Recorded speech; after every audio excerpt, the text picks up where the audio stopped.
Hey everyone, welcome back. Picture a world where broken hearts wear bright smiles and shadows lurk beneath every laugh. Meet Azalea, an unforgettable oddball with a wild mind and a fearless tongue.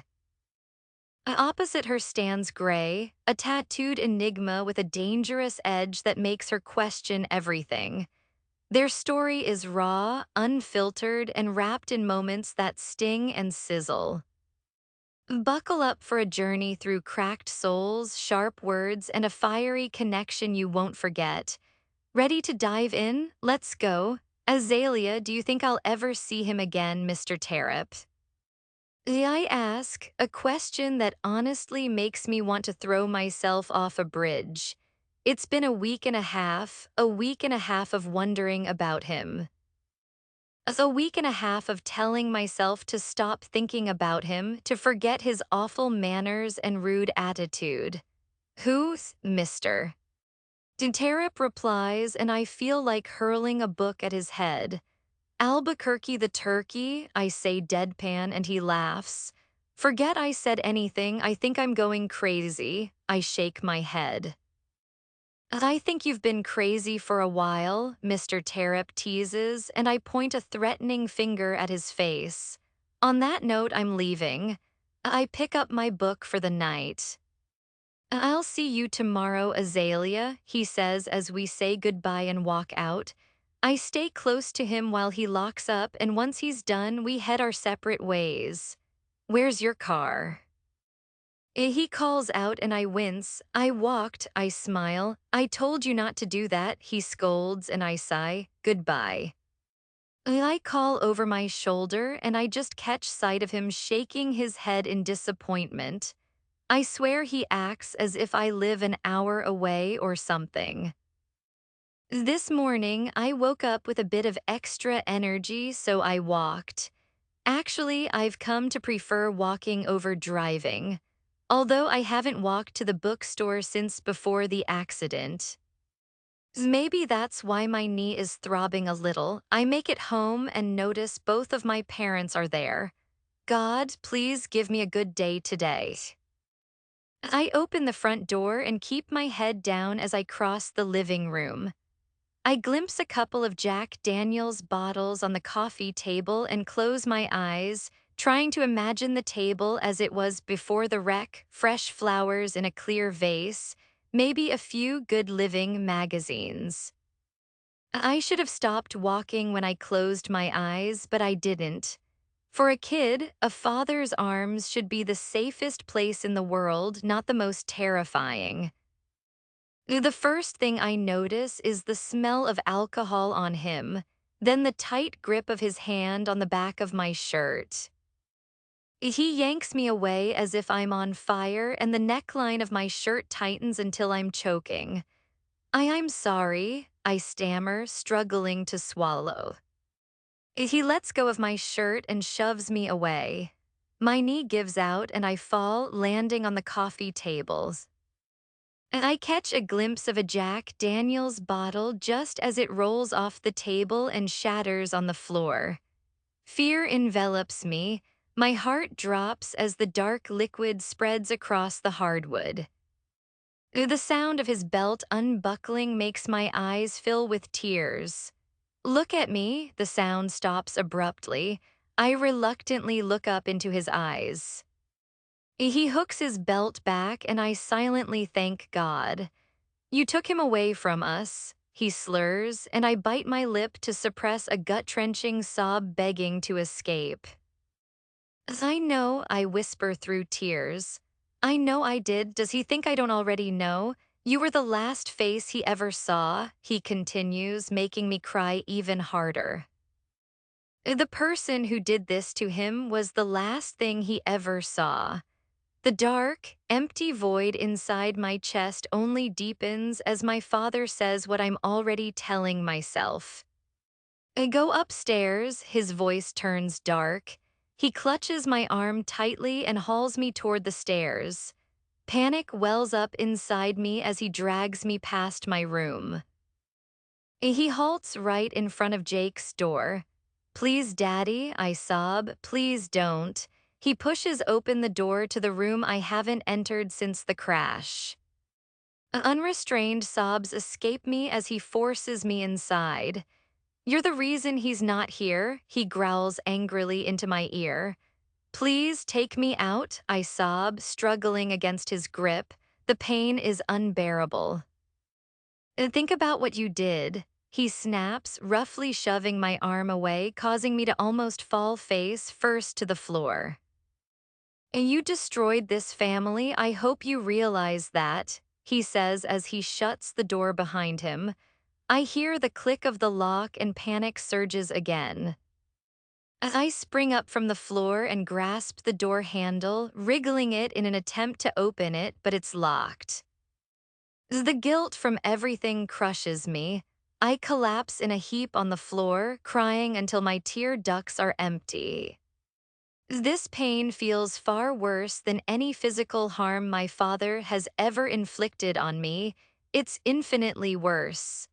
Leaning my back against the door, I finally peek out from behind my hair at the room. It looks exactly as it did the day I last saw it, except now it holds a crushing silence. A silence so heavy it seems to cling to the room and ring loud in my ears. The trophies, sports awards, and jerseys stare back at me, only serving to remind me of how talented and gifted my brother was. And I took him away from the world. He excelled at everything he did. Everyone loved him. He was going to college on a scholarship to play the sport he adored, and I stole it all from him. God, it should have been me. Why didn't you take me instead? The sound of the door rattling wakes me in the morning. I gasp and sit up, terrified that my father will come back into the room and do something worse than locking me overnight in my brother's room. The door opens and my mother steps inside, dressed in her work clothes. She's sober. A soft breath of relief escapes me as tears blur my vision. "Azalea, oh honey," her eyes fill with concern, and I silently thank God it's her and not my father. She sinks down beside me and pulls me into her arms. I weep into her shoulder while her hand strokes my back soothingly. "What happened?" she asks quietly, pulling away to wipe my damp blonde hair from my face. "He locked me in here," I murmur, burying my face back into her shoulder. "What the hell are you two doing in here?" "I thought we all agreed not to enter this room." My father's sober voice fills the doorway and my heart races with fear. I haven't heard him sober in quite some time. Usually by the time I see them in the morning, I'm already gone to the bookstore. Surprisingly, they haven't lost their jobs. I guess all the bottles of medicine in the cabinets downstairs help with that despite their hangovers. "Jack, what the hell?"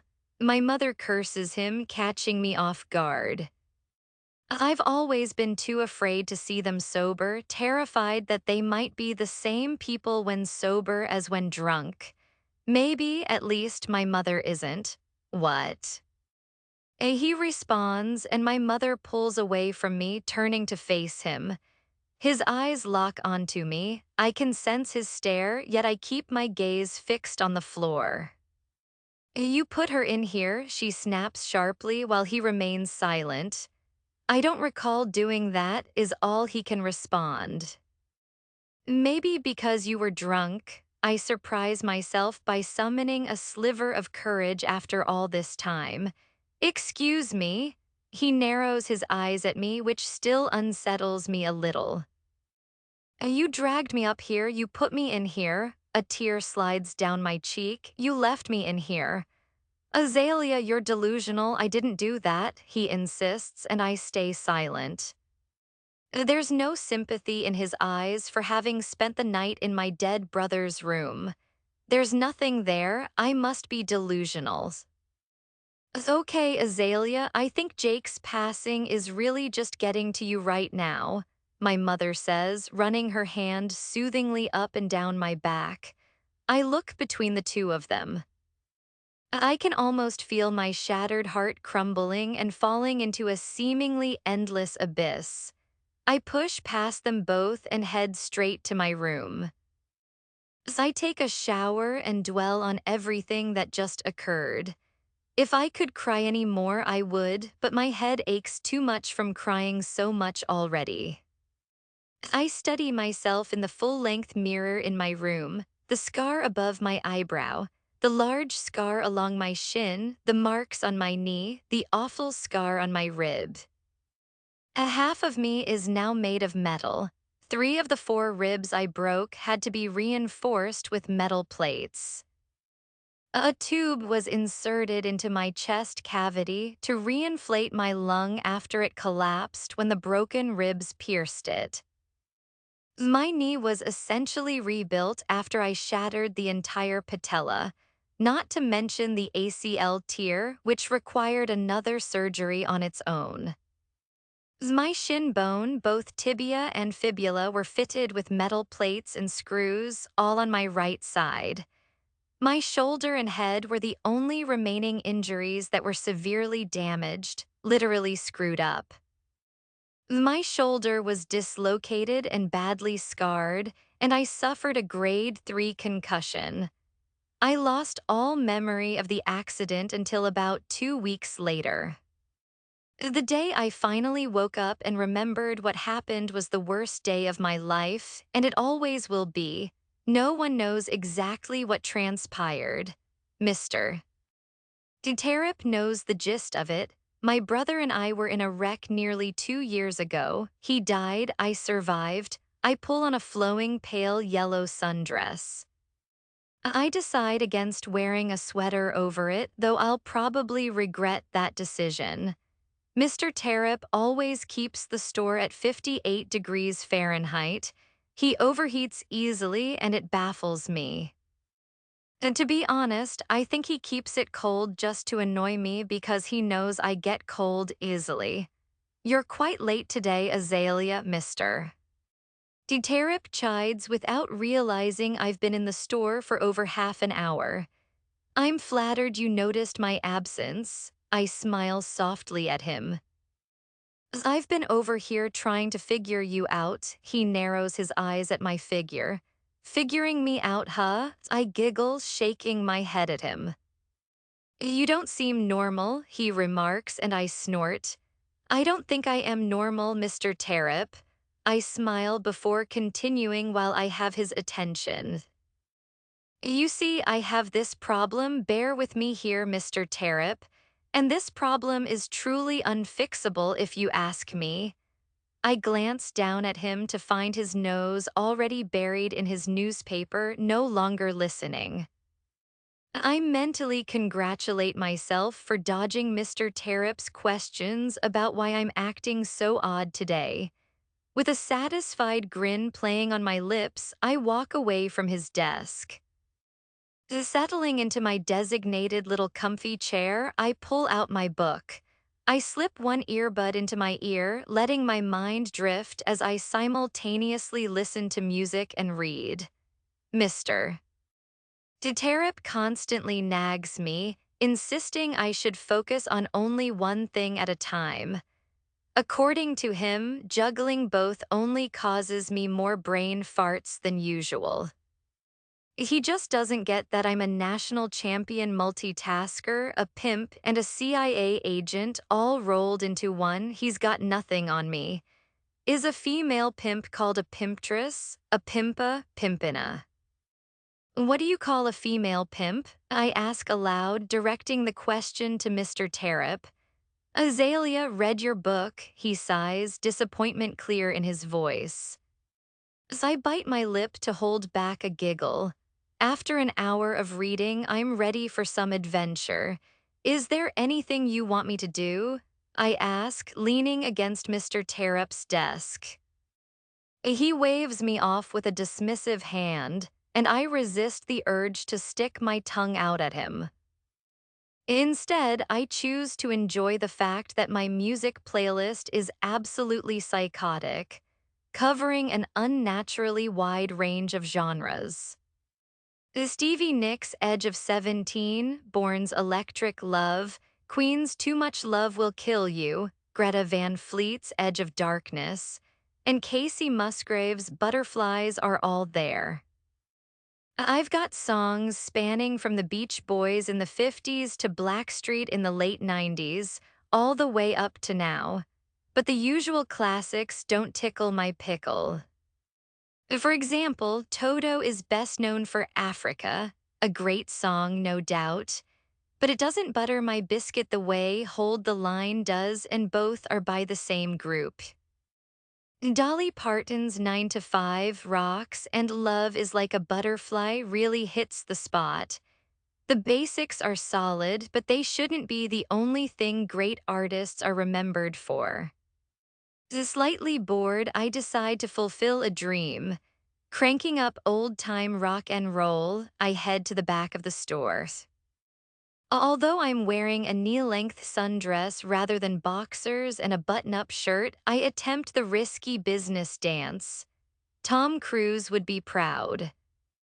Of course, I can't slide in flats, but the open space in the back is perfect for any dance routine. I genuinely enjoy creating dances. Ignoring the ache in my knee, I run down a tall row of books, trying and failing somewhat to nail a ballerina jump. I land just barely back on my feet. When I look up, I find dark black eyes locked on me. Well darn, he just witnessed the next star in Swan Lake. For a moment, I forget he despises every fiber of my being. I remove my earbuds and glance down at my flats, feeling my cheeks heat up slightly. For a second, I think I'm hallucinating and that he's not really here. Then I peek through my blonde hair and there he stands, tall, strong, and undeniably gorgeous. His gaze travels down my outfit, pausing on my injured leg. Hastily, I move that leg behind the other in an awkward stance, thinking, he already hates me, might as well add weird to that. Hi, Gray, I murmur softly, and his eyes flicker back up to meet mine. Good Lord, every time he looks at me, I feel like he knows all the terrible things I've ever done. What are you doing here? I ask him, anxiety creeping in as I worry he might snap and reprimand me, but I'm ready. I have a list of comebacks prepared. Comeback 1, your mom's. What's on your arm? He murmurs, his deep voice resonating in his chest and making me blush. He's such a man. My arm, I reply.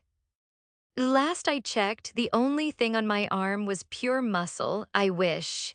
He grasps my forearm and I almost faint as his skin touches mine. Why am I like this? Am I experiencing a midlife crisis? He lifts my arm slightly and I glance down. A faint but definitely there bruise rests just above my elbow, where my father held me when he dragged me up the stairs. I guess I hadn't noticed it in my room's lighting, but here in the store it's clear. Well, I hit it on my bed frame, I sigh dramatically. He lets go of my arm and looks at me with a cold stare. Doing what? He grumbles, and I find myself hoping to see a smile on him. I can't even imagine how gorgeous a smile would look on his already breathtaking face. Sex, I blurt out accidentally. Oh God, forgive me. I'm literally a virgin. I have no idea where that came from. Why can't I stop thinking about sex? A dark, well-shaped eyebrow arches slightly. His eyes drop to my collarbone and I want to disappear into the ground. Sex him. He says, and just hearing that word from him makes me feel uncomfortably hot. Am I okay? What are you doing here, Gray? I ask again, trying desperately to shift the topic away from the non-existent sexy time. I need a book, he says, leaning against the wall, still staring at me like I'm a perfectly cooked steak dinner. I thought he hated me, so why is he looking at my goodies? Or could it be something on my dress? I did have chocolate for breakfast. Maybe there's chocolate on me. I can't just assume he's ogling my goodies. What goodies? I don't even know. He doesn't seem like the bookish type, more like the I burn books for fun type. But who am I to judge? What book would you like? I say, turning and beginning to walk, hoping he'll follow. Thankfully, he does. He stays silent for a moment. As I start to wonder if he even heard me, what book are, I begin, but he cuts me off with that same harsh, deep voice. I heard you the first time. Excuse me, sir, if you heard me, you should have answered. Oh, I've got the perfect book for you, I say as I spot it. I pull it from the shelf and turn to show it to him, being a nice human being for dummies. You think you're funny, don't you? His beautiful eyes narrow into slits as he sneers at me. I refuse to let him get under my skin. I saw that reaction coming. I've been told I'm funny. Well, correction, I've told myself many times I'm funny. I'm funnier than you think, I say, looking away as I place the book back on the shelf. I guess that didn't interest him. He seems like the type who just doesn't appreciate humor. Plus, you're way too serious. I curse my motor mouth, turning completely away from his glaring stare. I reach the nonfiction section and start scanning books for him. I assume he wouldn't want fairy tales. Tsunamis, a natural disaster. Nope. Inside the Life of Lady Gaga, that seems perfect for him. Monster trucks, who is he? 8. A fragrance surrounds my nose, and I almost close my eyes to savor it as deeply as it deserves. How can someone smell so incredible? It's not a heavy cologne, it's simply his natural scent. From the corner of my eye, he halts right beside me, his arm brushing against mine. Even though I feel like a borderline child next to his towering stature, I can't resist the urge to lean into him, to feel those tattoos of his. I step back to glance up at the books above me, but instead of focusing on them, my eyes keep drifting to his back. Never before have I wanted to rub someone's back this much. I must be losing it. His taut back muscles seem to beg for touch. And I'd be lying if I said his butt isn't just as tempting to look at. What am I? As a thirsty teenager, in the immortal words of Edna Mode. Get yourself together. I move down the aisle, attempting to divert my mind from his figure. Concentrating on the books in front of me, I almost chuckle when I spot one titled The Art of Paper Mosh. It would be something to see him read that. I grab the book, feeling quite pleased with my discovery, and turn to show it to him. Suddenly, I come face to chest with him, his chest, uncomfortably close. Why is my throat tightening? Kumbaya, my lord, kumbaya. Holding the book out, I'm unsure what to do next. Normally, I'm not nervous, but around him, things feel different. His stunning tattooed arm winds around me, resting against the bookshelf nearby. I swallow hard, watching that strong arm that looks capable of squeezing me like a python. He takes the book from me, leaving me wondering what's expected of me now. He sets the book down somewhere behind me, and summoning my courage, I look up at him. I smooth the skirt of my dress, noticing his eyes trail my movement. The moment my hands release my dress, his gaze locks onto mine. Fuck, he murmurs, lowering his head. Somehow, as he looks away, I'm left feeling a strange way, like I want to hold his eyes on me longer. Are you okay? I ask softly, afraid to speak louder lest I upset him. I think you're lying, he says, raising his head, his dark eyes meeting mine and sparking a warm sensation in my stomach. Lying about what? I drop my gaze, but he won't let it stay down. The hand resting on the shelf behind me lightly grips strands of my hair. My throat dries as his touch sends tingles down my spine. Goodness, what's happening with my hormones? His other hand rises to my arm, lifting it to examine a bruise. Is he implying I can't handle sex? Or have it, whatever it means? You couldn't keep a guy around long enough to fuck you with that pretty little mouth of yours always running. He thinks my mouth is pretty. Wait, what? My mouth falls open as I gaze up at him, speechless. For once, I have no sharp retort because honestly, he might be right.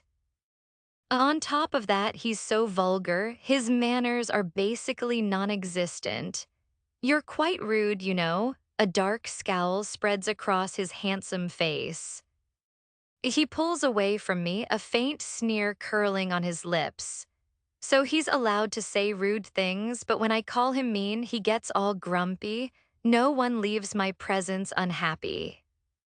But not always, I interject. I know you've got some sugar. I think about running, feeling the deadly glare he shoots my way.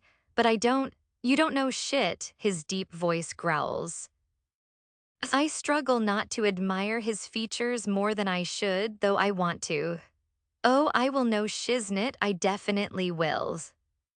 I missed an update last week, my apologies. Finals have arrived and are in full swing, so please bear with me here. This was a pretty long chapter, so hopefully it makes up for the missed update. Thank you for reading. As Azalea, I make my way up onto the sidewalk of the town square, returning to the spot where I began, headed out to buy alcohol for my parents. Clutched tightly in my hand is a $20 bill, though I doubt I could hand it over to the friendly homeless man even if I wanted to. My father's threat pushed me into action. I wish I could just kick him right in the nuts. They wouldn't even let me drive here, so I had to walk a full 35 minutes from my house to the town square. Since the crash, all my energy has vanished. Now I can't even get out of bed without gasping for breaths. After what feels like another 3 years of walking, I finally arrive outside Danny, or Donnie's, shop, I'm not sure which. All the lights inside are off. Satsun 2 p.m. 10 p.m. As I step back from the door, struggling to keep my composure. I've been set up to fail. Although it's not like the man knew the hours, he's probably too drunk to remember. Frustrated tears prick at my eyes, but I refuse to let them fall. Taking deep breaths, I close my eyes and picture a large red velvet cupcake. I'm not heading home empty-handed. The last time I did, my back hurt so badly for a week I could barely move. I decide to try Red Street. Bars line the whole street, so unfortunately, that's my best option. Tugging at the hems of my admittedly a bit short shorts, I pull my arms tight against my torso. Gray clouds swirl overhead and my nearly bare arms grow cold. I should have grabbed a jacket over my t-shirt. Why do none of these little trips ever turn out right? The first bar I see looks sufficient until I open the door and spot a couple of women dancing on poles. I bolt from there as fast as I can. God forgive me for my sins, this is going to be harder than I thought. Continuing down the street, I soon find a place that actually looks decent, and thankfully not like a strip club. I step inside, faint music and loud chatter greeting me. Lots of people fill the floor holding drinks, while others crowd around the bar. Honestly, it reminds me of the movie Coyote Ugly, just without any women dancing on the bar. The drunk patrons become clearer the more I look around. One man stumbles over his own feet, while another leans heavily on a friend for support. I don't even have an ID and I'm not 21. What am I thinking trying to pull this off? I must look like a 7-year-old. Maybe they'll detect the desperation in my eyes and think, wow, she must be having a rough day. Let me give her some moonshine, the closest thing to cherry pie or maybe even peach. I sense someone's gaze and notice a man staring right at me. He's obviously drunk. Sitting at the bar, he holds a drink that's currently spilling because he can't keep it steady. It doesn't help that he looks at least 35. I ignore him and walk over to the nearest almost empty spot at the bar. My heart races as I stop there. I've never been inside a bar before and now I'm going to order drinks. What do I say? Hello, I'd like some cherry pie moonshine. Hey bartender dude, throw me some peach moonshine. I'm totally doomed. With my luck, they wouldn't have peach or cherry pie.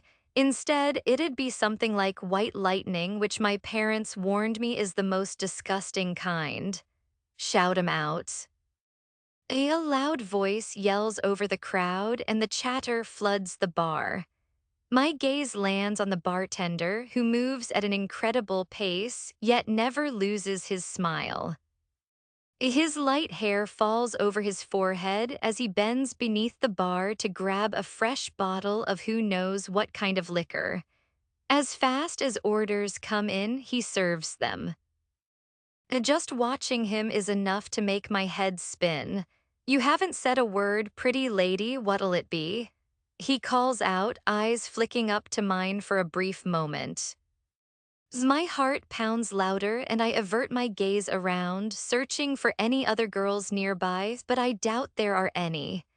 Peach moonshine, I blurt quickly, wanting to get it over with.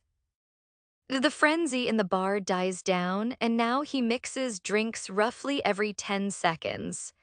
When I finally lift my eyes from my hands, he's staring straight at me, wearing a mildly puzzled expression.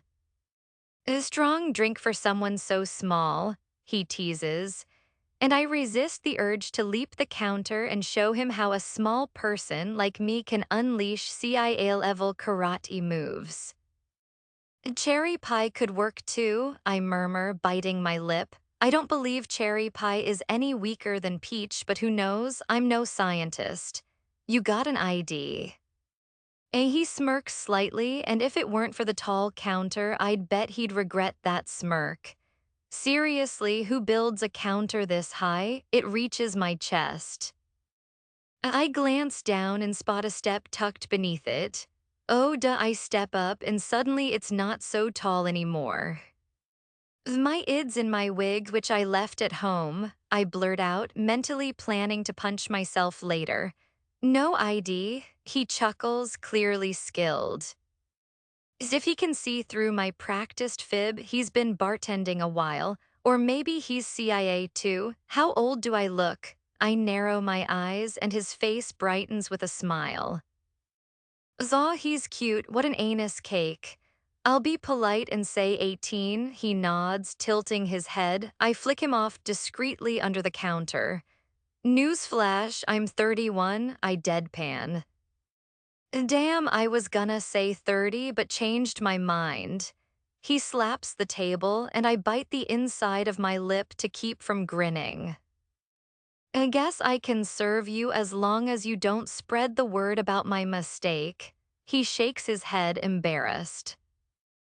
I won't tell a soul, I nod, and he shakes his head again as he crouches to grab something beneath the counter.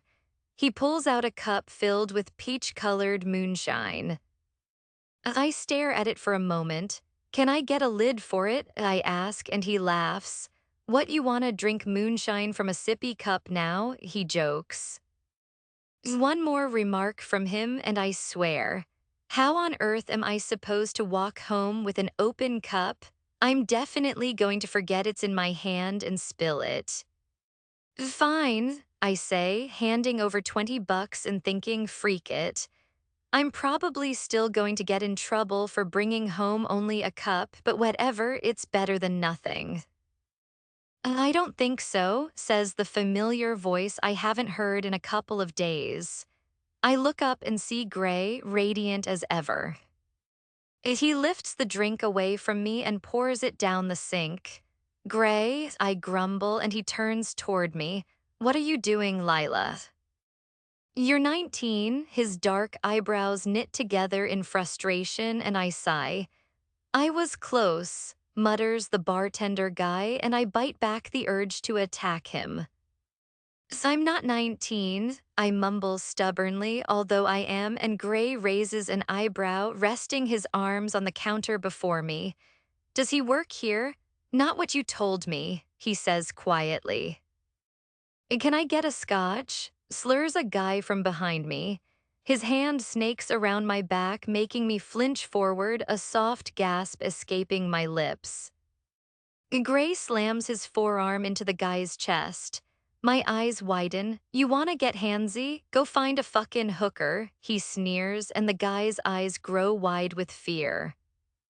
I'm pretty sure mine do too. Without his drink, the guy pushes back through the crowd. This is why you don't come to places like this, Gray growls. I bite the inside of my cheek. He doesn't understand. I need moonshine, I tell him firmly. I avoid crossing my arms, guessing it'd make me seem less cool. You're not getting any, he says, his frustration rising. I'll climb over this counter and get it myself if you don't give it, I warn, and a hint of a smirk curves his lips. He leans in and I almost swoon, but I hold myself steady. Try me. I'll unleash my CIA moves so fast he won't know what hit him. Instead, I rest my head on my arms, hiding my face, trying to devise a plan. A gentle shove to my back catches my attention, and I lift my head from my arms. I turn around, only to be met with a large man's elbow smashing into my face as he starts a fight with another guy. My head snaps back so quickly I might have gotten whiplash if I weren't so CIA trained. Good God Almighty, that hurts like hell. Big hands grasp under my arms and lift me back. I feel myself sliding across the counter until I'm on the other side. What strength! The taste of blood floods my mouth and I cringe. My nose and upper lip are numb now, but I know the pain will come tomorrow. Unfortunately, the blood filling my nose blocks Gray's scent. What a shame. He turns me to face him, and I blink rapidly to keep my eyes from watering. I can't even think straight. Is he being kind, or am I hallucinating? Lila, the bartender from before, starts, but Gray silences him with a glare, and here he is again. Her name's Azalea. Azalea, are you okay? He winces, handing me a stack of napkins. I press them to my nose and nod slightly. Gray stands between my legs, and I'm glad for the napkins covering my face because I'm blushing like crazy. I pull the napkins away and look up at him. This is what you get for not giving me moonshine, a bloody counter, I say, narrowing my eyes. He rolls his dark eyes, grabs my hand, and gently presses it back against my nose. He lowers me off the counter, and I glance down at all the drink options stored beneath it. My eyes land on the moonshine. I reach for it. I pick up the bottle labeled peach, but then set it back down, realizing it's partially empty compared to the glass I was given. I grab the bottle next to it, relieved to see it's peach as well.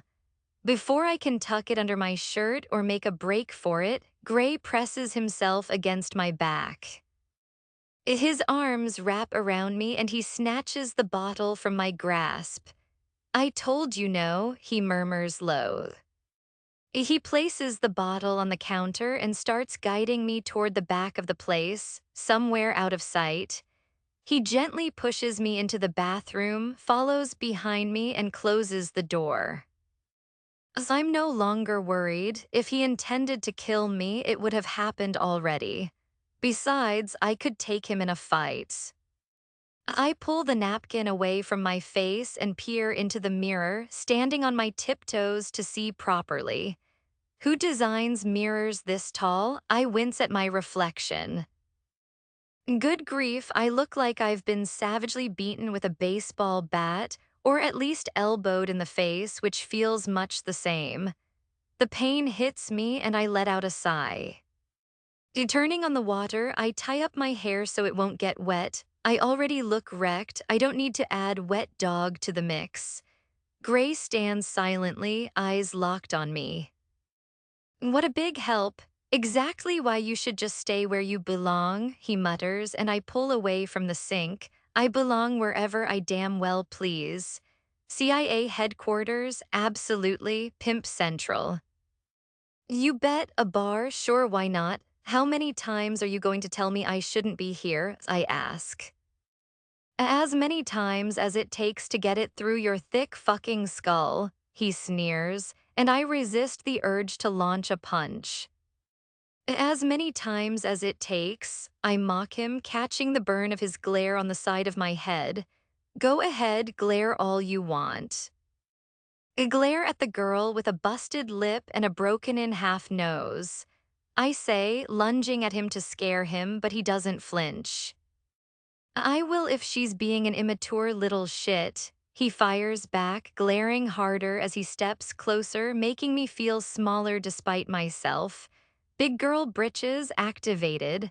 Well, guess what? You're a big crap, I jabs, bam, take that. He grabs another napkin from the counter and presses it gently against my nose. I grab it and sigh. I thought it had stopped bleeding, but apparently not. Thank you, I say quietly. So do you work here? I ask, trying to make conversation while I tend to my nose. I own it, he replies. Whoa, look at big boy over here. You didn't strike me as the bartender, I ramble on. I thought maybe security since, hello, your arms are about the same size as me. Then I figured maybe not, maybe janitor, but you don't really look like a janitor either. Do bars even have janitors? Close your mouth, he grumbles, and I give him a solid glare. How old are you anyway? Please don't tell me you're 50. You look young for 50, but these days, who knows? Wait, don't say it, I hold up my hand.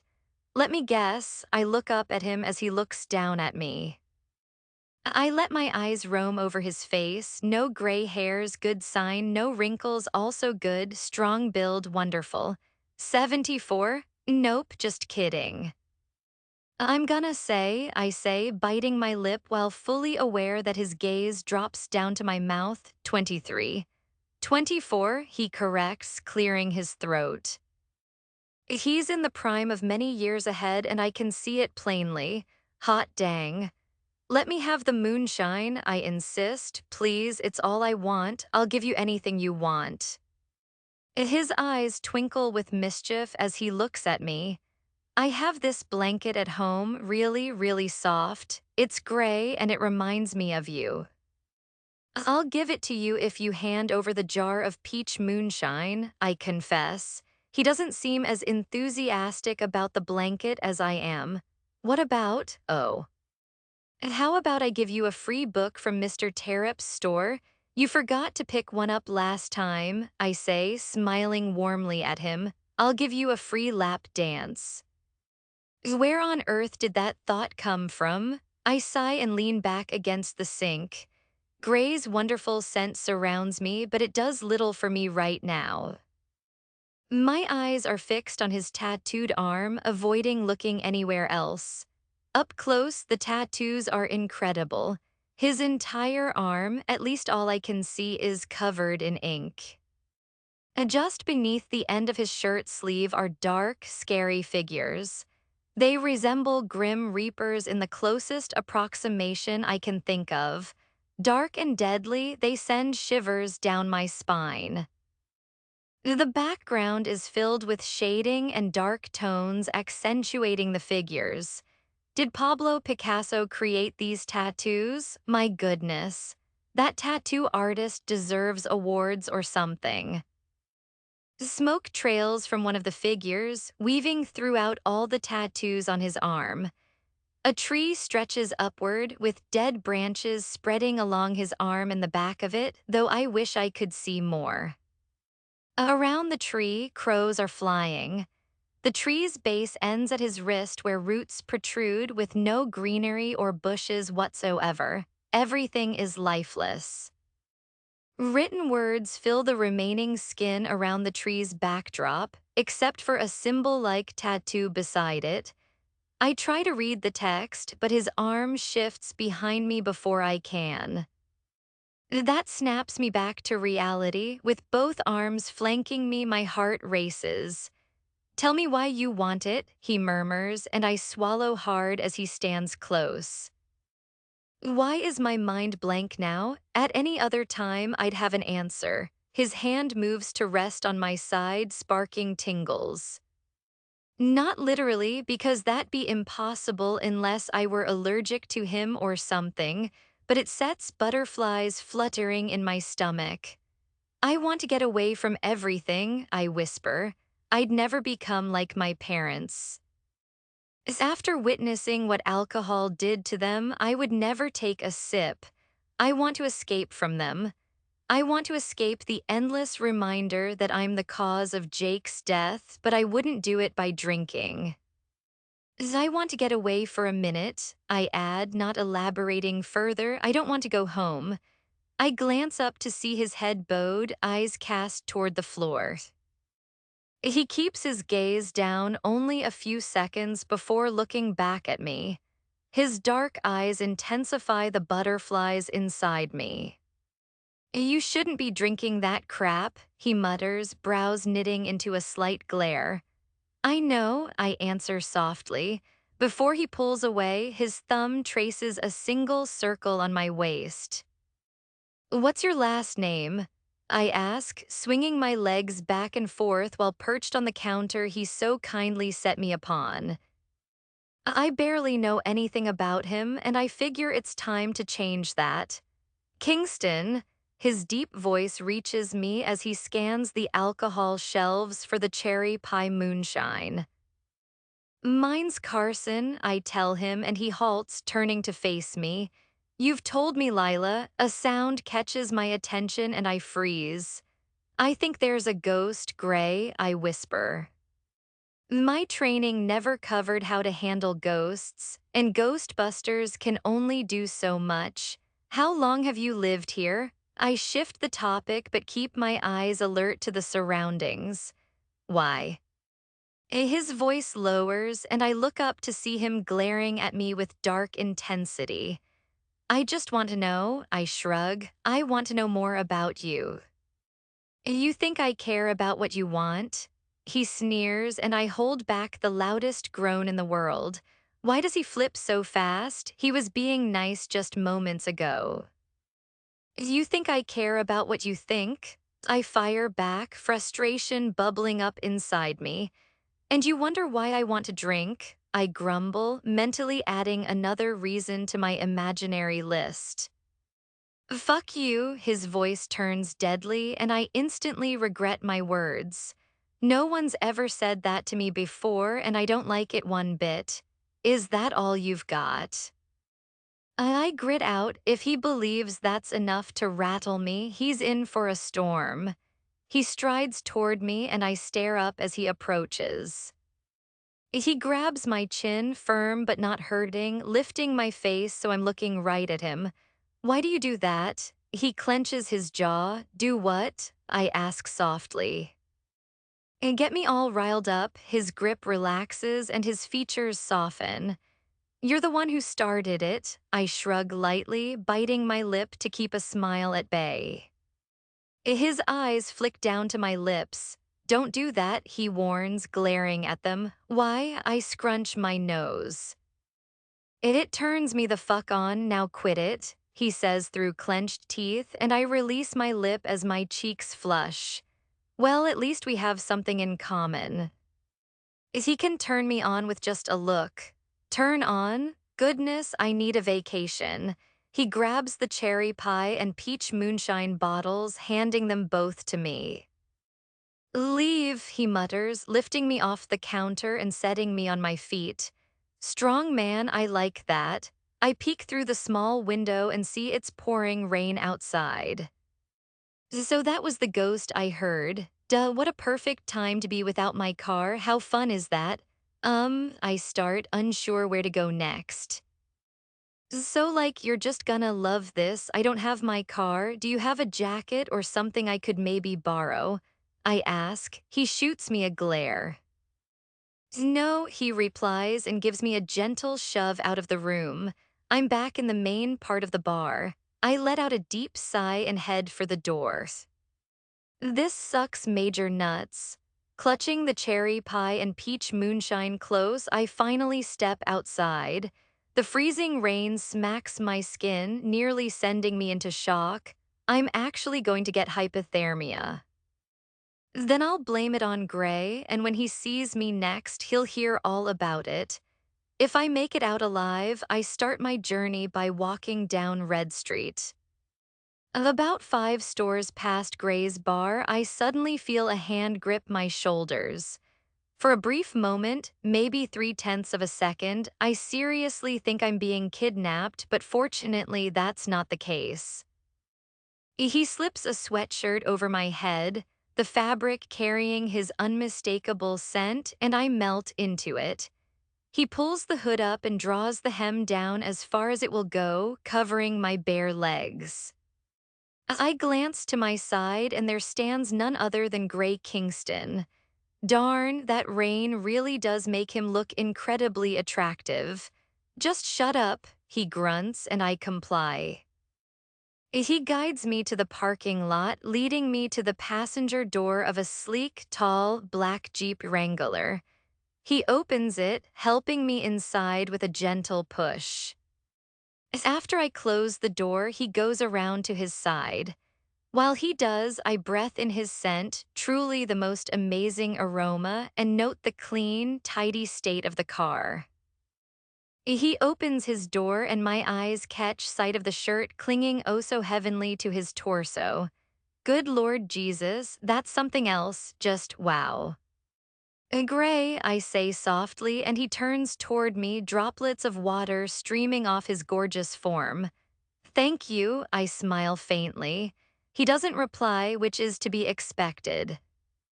He starts the engine, and panic begins to settle in. I close my eyes, trying to steady myself as the vehicle begins to move. I attempt to push the memories from before the crash out of my mind, but some slip through. Lila, his voice snaps me back to reality and my eyes fly open, darting toward him. He looks at me almost worriedly. Worriedly? No, surely I'm dreaming. Huh, what's wrong with you? He asks, furrowing his brows. I just shake my head. What? Oh, nothing. I dismiss it with a wave, though inside I'm still completely freaking out. Tell me where to go, he insists, and I obey as best I can, my voice steady. Diamond, diamond, diamond, diamond, diamond, diamond, diamond, diamond suit. It's raining men. Hallelujah, it's raining men. Amen. The Weather Girls. As if you're unfamiliar with that song, I highly recommend giving it a listen. It's quite perfect. Anyhow, these finals are absolutely kicking my ass. I'm not looking forward to receiving the scores, but hey, let's just hope I don't have to retake any. Thanks for reading. Azalea, I gaze at my battered, swollen bottom lip reflected in the mirror. I suppose I was foolish to believe he wouldn't actually go so far as to elbow me. Though he did his best to convince me it was an accident, deep down I knew an elbow doesn't just fly up at someone by chance. I took away his alcohol, but apparently it was too late for him. My mother didn't intervene. She simply sat on the couch, watching as his elbow struck me across the face. And it's not like I can conceal it with makeup either. My top lip already has a small cut from last night at the bar, and the bottom lip now carries one as well, though it's considerably worse. As I breathe out a quiet sigh, I grab my phone and the car keys my father had roughly tossed to me after busting my lips. As I turn off the light and open my bedroom door, then close it behind me, pausing when I hear movement to my left. As I turn my head and there stands my father, still wearing the same clothes from last night. I swallow hard and offer a quick prayer to God. I guess he's too hungover to go to work today. Surely he's not still drunk. I hope not. Why so frightened? And his hoarse voice reaches me, but I still can't tell if he's drunk or sober. Why such a piece of donkey crap? I ignore him, eager to leave this place as fast as I can. I dash down the stairs without stopping. Once outside, I lean against my car, bending down to rub my slightly aching knee. As I suck it up and head to the bookstore only 2 hours later than usual. Are you feeling under the weather, Azalea? Mr. Tarrip asks the moment I walk in. No, I reply. Why? Do I look it? You might as well just tell me if I look ugly. No need to sugarcoat it. If you were ugly, I wouldn't let you spend all your time in this store, he says, placing his skinny hand on my forehead. You'd scare away all my customers. How kind of you to say that, I say, wrapping my arms around his frame, drawing comfort from his grandfatherly warmth. We pull apart and he reaches for his glasses on the desk, perching them on the tip of his nose. Squinting, he gently lifts my chin to see my lips through his bifocals. What on earth, he murmurs, noticing my injured lips. My exotic dancing training isn't going well. I hit my mouth on my pole. If I told him that, he'd likely have a heart attack. Who else would I turn to then? Here's the story, I begin. I was lying in bed when my alarm startled me awake. I hit my knee on my mouth. You need to get out more, he says, removing his glasses. My mouth falls open. I thought you enjoyed my company, I gasped. He nods after a moment's hesitation, debating whether to answer or ignore me. Of course I do. I'm just thinking maybe you could use a relaxing day at home, he shrugs, and just the thought makes me uneasy. No thanks, I say softly as I move toward my usual chair. I plop down and rest my head against it. The bell above the door jingles and I jerk upright. From where I sit, I see a girl, possibly my age, enter. I let her wander around and browse for a bit while I muster the courage to speak. Do you need any help finding something? I ask gently, careful not to be like those pushy salespeople who corner you into buying. Maybe, if I'm lucky, we could become friends. She glances at me and shakes her head. She's incredibly pretty. I offer a rueful smile at the back of her head and then head over to Mr. Tarrip's desk. Be honest with me, I say as I approach him. He looks up. Do I look nice, approachable even? I settle on the edge of his desk. Of course you do, he replies, but it's the kind of answer he feels obliged to give because he knows me well. He's biased. The girl comes over holding 2 books. Mr. Tarrip stands and rings her up.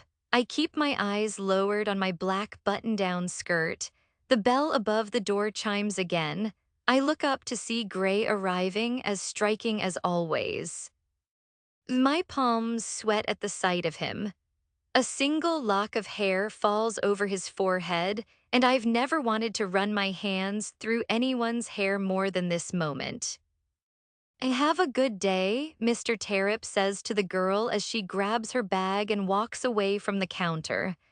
I smile at her, but she doesn't notice. My smile fades as she passes Grey, clearly eyeballing him. He doesn't glare at her like he does at me. At that, I look back down at my skirt. A blonde hair falls around my face, shielding my view of Grey. I sense his presence nearby and turn to Mr. Tarrip. Mr. Tarrip, this is Grey. Grey, this is Mr. Tarrip, I murmur softly. Mr. Tarrip, I interrupt him. Shouldn't you be finishing your crossword puzzles? I guess so. Okay, I say, picking up his crossword book and handing it over. He gives me a sly smile before taking it and sitting back at his desk. At least now I know he actually listens sometimes. Are you here for the book you forgot to buy? I ask, looking up only to meet his glare. I sigh softly. Carefully, I climb down from the counter and walk toward the back of the store away from him. There's no reason for that glare, especially when he doesn't give it to the other girl. What am I? Jealous? She really was pretty. Maybe he liked her. That's probably it. As I know I annoy him. He reminds me of that often enough. Maybe I should just stop talking altogether. Moving toward a shelf with books to shelve, I pick one up. Gray's hand grabs the back of my shirt, spinning me around to face him.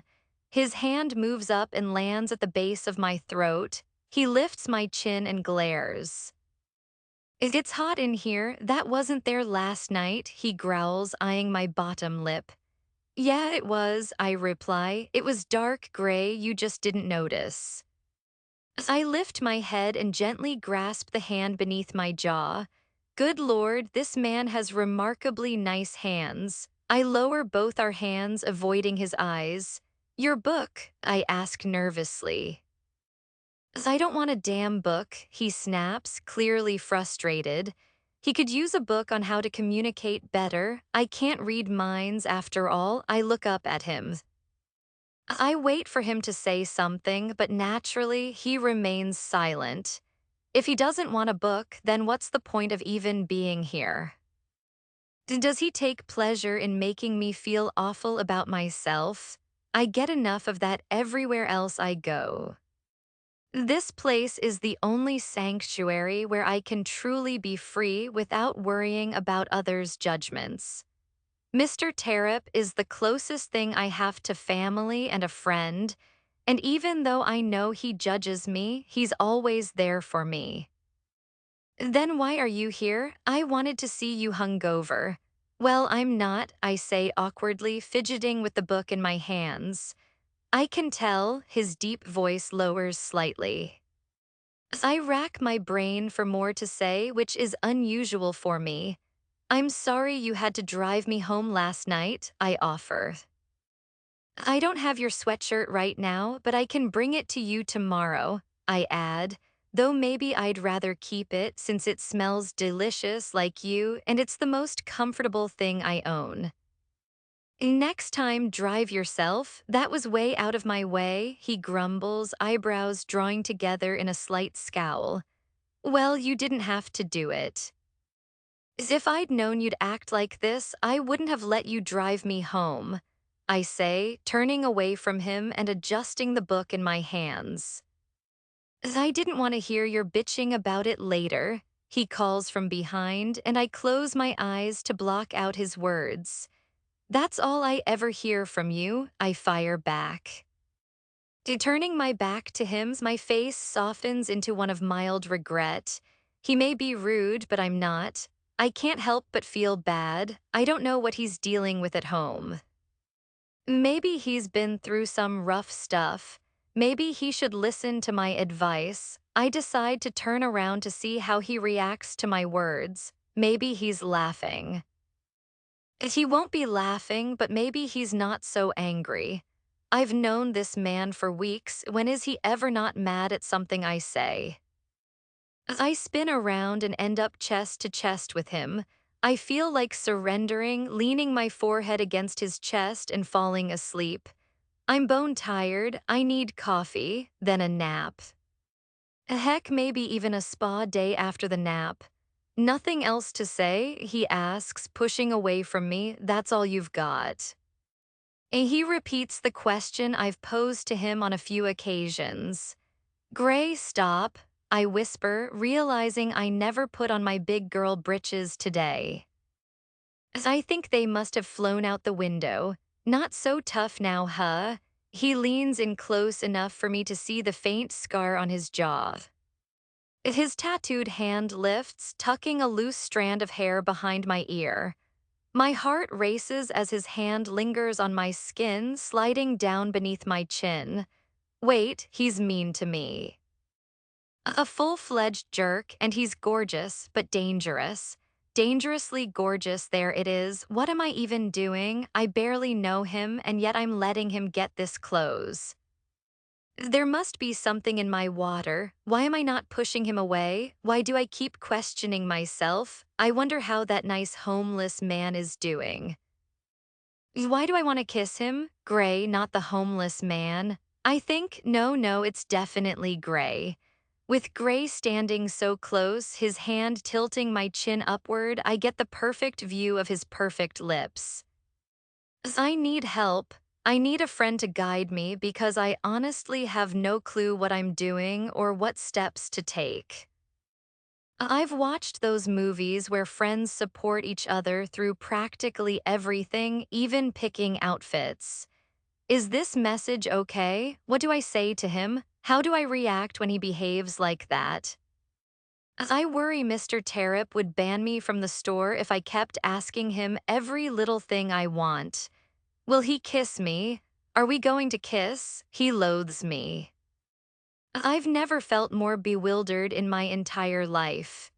Gray? A soft whisper slips out as I lift my hand, hesitantly pressing it against his chest in a pitiful, confused attempt to push him away, or maybe just to touch him, I'm uncertain.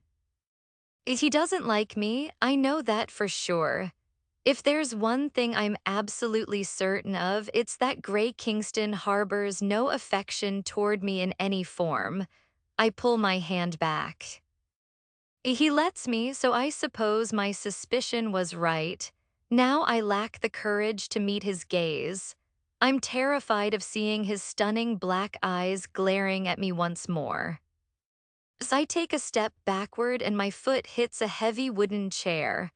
I'm falling, I'm yelling timber. I land hard on my behind and a sharp pain erupts in my knee. Here we go again with this stupid injury. The pain intensifies whenever I try to move it. You're pitiful, you know that. Gray's deep voice reaches me. I press my lip between my teeth forcefully. Looks like that doctor visit is going to have to happen sooner than I expected. Slowly, I raise my head. I can tell the pain on my face is unmistakable, especially since he steps closer to me. He extends his hand for me to grasp, his expression bored as he looks at me. That's the kindest thing he's ever done for me. I take hold of his large hand, but as I begin to shift, I have to stop.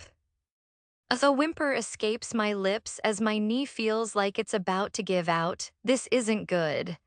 Lila, come on, he urges, gently squeezing my hand. I can't, Gray, I reply, taking a deep breath. If I'm going to pass out, it better happen soon. This pain is excruciating. He bends down, his hand sliding up from my hand to my arm. My biceps, oh yeah, I bet he's never felt muscles like these before. What's wrong? He asks, scanning me for visible harm. My knee, I whisper, and he instinctively looks down at the scarred one. He raises his hand above it. If you touch it, I'll cut off your fingers and cook them into a stew. His eyes flick up to meet mine, a smirk spreading across his lips, and I almost gasp. Wow, he's attractive. Do you like onions? They'll be in it, I add, gritting my teeth against the pain. This isn't the orthopedist, I remark as Gray turns into the driveway of a charming colonial-style house. I hate to think he might be kidnapping me. How cliché would that be? But this doesn't look promising. Gray, I say, but he ignores me. Gray YY, I drag out his name. Sugar. He glances at me and I smile inwardly. His hand on the wheel jerks left abruptly, running over a pothole on purpose. My knee jolts and I wince sharply. As apparently, he doesn't realize my knee could actually fall apart. Your pain tolerance sucks, he grumbles, and I silently mock him. He parks near the house's entrance, and I look up at it in admiration. Is this yours? I ask. A friend of mine's, he replies matter-of-factly. You have friends? I ask, and he shoots me a sharp glare before stepping out and coming around to my side. He opens my car door and I unbuckle my seatbelt. Just like at the store, he lifts me effortlessly. As we start climbing the porch steps, my leg twitches slightly and I clutch the back of his shirt tightly. Where are we? Dr. Wernier is a friend of mine who occasionally does favors for my guys, he explains, and I listen carefully. Who are your guys? I inquire, and he falls silent for a moment. Friends, he eventually says. I wish I had that. He presses the doorbell and steps back to wait. Shut up, he interrupts. You didn't have to do this, I begin. I know how costly medical bills can be, he responds, and my mind drifts into a dreamy state. I know all too well how expensive they are. The door opens. Carter, Gray cuts him off, and Carter looks at me confused. I really like your house. It's nice. You must be wealthy. You're Dr. Weiner, right? I smile, feeling Gray's gaze on me. Carter snaps out of it and smiles back. He can't be older than 30. Dr. Wernier, he corrects me, and yes, ma'am. She's got a hurt knee, Gray tells him as he walks inside, with Carter holding the door open. I take in the beautiful house until I'm carried into the living room and set down on a dark leather couch.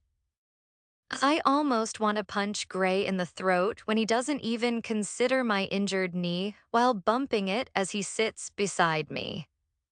I glance down at my skirt, riding up slightly from how I'm sitting. Then suddenly, a dark red couch pillow is pressed against my bare legs. I look up at Gray, only to find his eyes fixed on the stone fireplace, jaw clenched. How'd you hurt it? Carter asks, pulling in a kitchen chair to sit right in front of me. She fell over a damn chair, Gray answers for me, and I can't help but giggle at how much he sounds like a gruff mountain man when he grumbles. He always does. Have you injured this knee before? He inquires, and I sigh. He leans forward slightly, gently lifting my leg. I keep it straight as he sets my foot on his lap. He winces, noting the swelling. Yes, I leave it at that. Tell me how. Azalea, Gray interrupts for Carter. My patella was shattered and I tore my ACL too, I finish, and they remain silent. How long ago did you have your knee injuries? Carter asks. A year and a half, I answer quickly. Well, you got pretty messed up, didn't you? Carter comments, which was not what I expected him to say. Sort of, I agree. He doesn't even know half of what I've been through. It's common to re-injure your ACL within 2 years after surgery, he explains, and I bite back a groan. I don't want to go through that grueling physical therapy again. I can tell that's news you weren't eager to hear, he smirks. You're darn right, I grumble, now noticing Gray fiddling with the hair tie on my wrist. It's possible you tore it again, he rips it off quickly, especially with a sudden movement like falling over a chair, unfortunately. Like hell it's torn, not again, brother. His hand moves forward to touch my knee. Touch it, I dare you, I glare at him, sensing Gray's eyes on me once more. Carter glances back and forth between me and Gray. What a match, he mutters quietly. Just let me sit for a bit and I'll be fine in no time, I say, though I don't sound convincing. Lila, oh, Carter stands from his chair, casting Gray a quick look. Gray shoots a sharp glare at him and Carter simply strides through the doorway into the kitchen.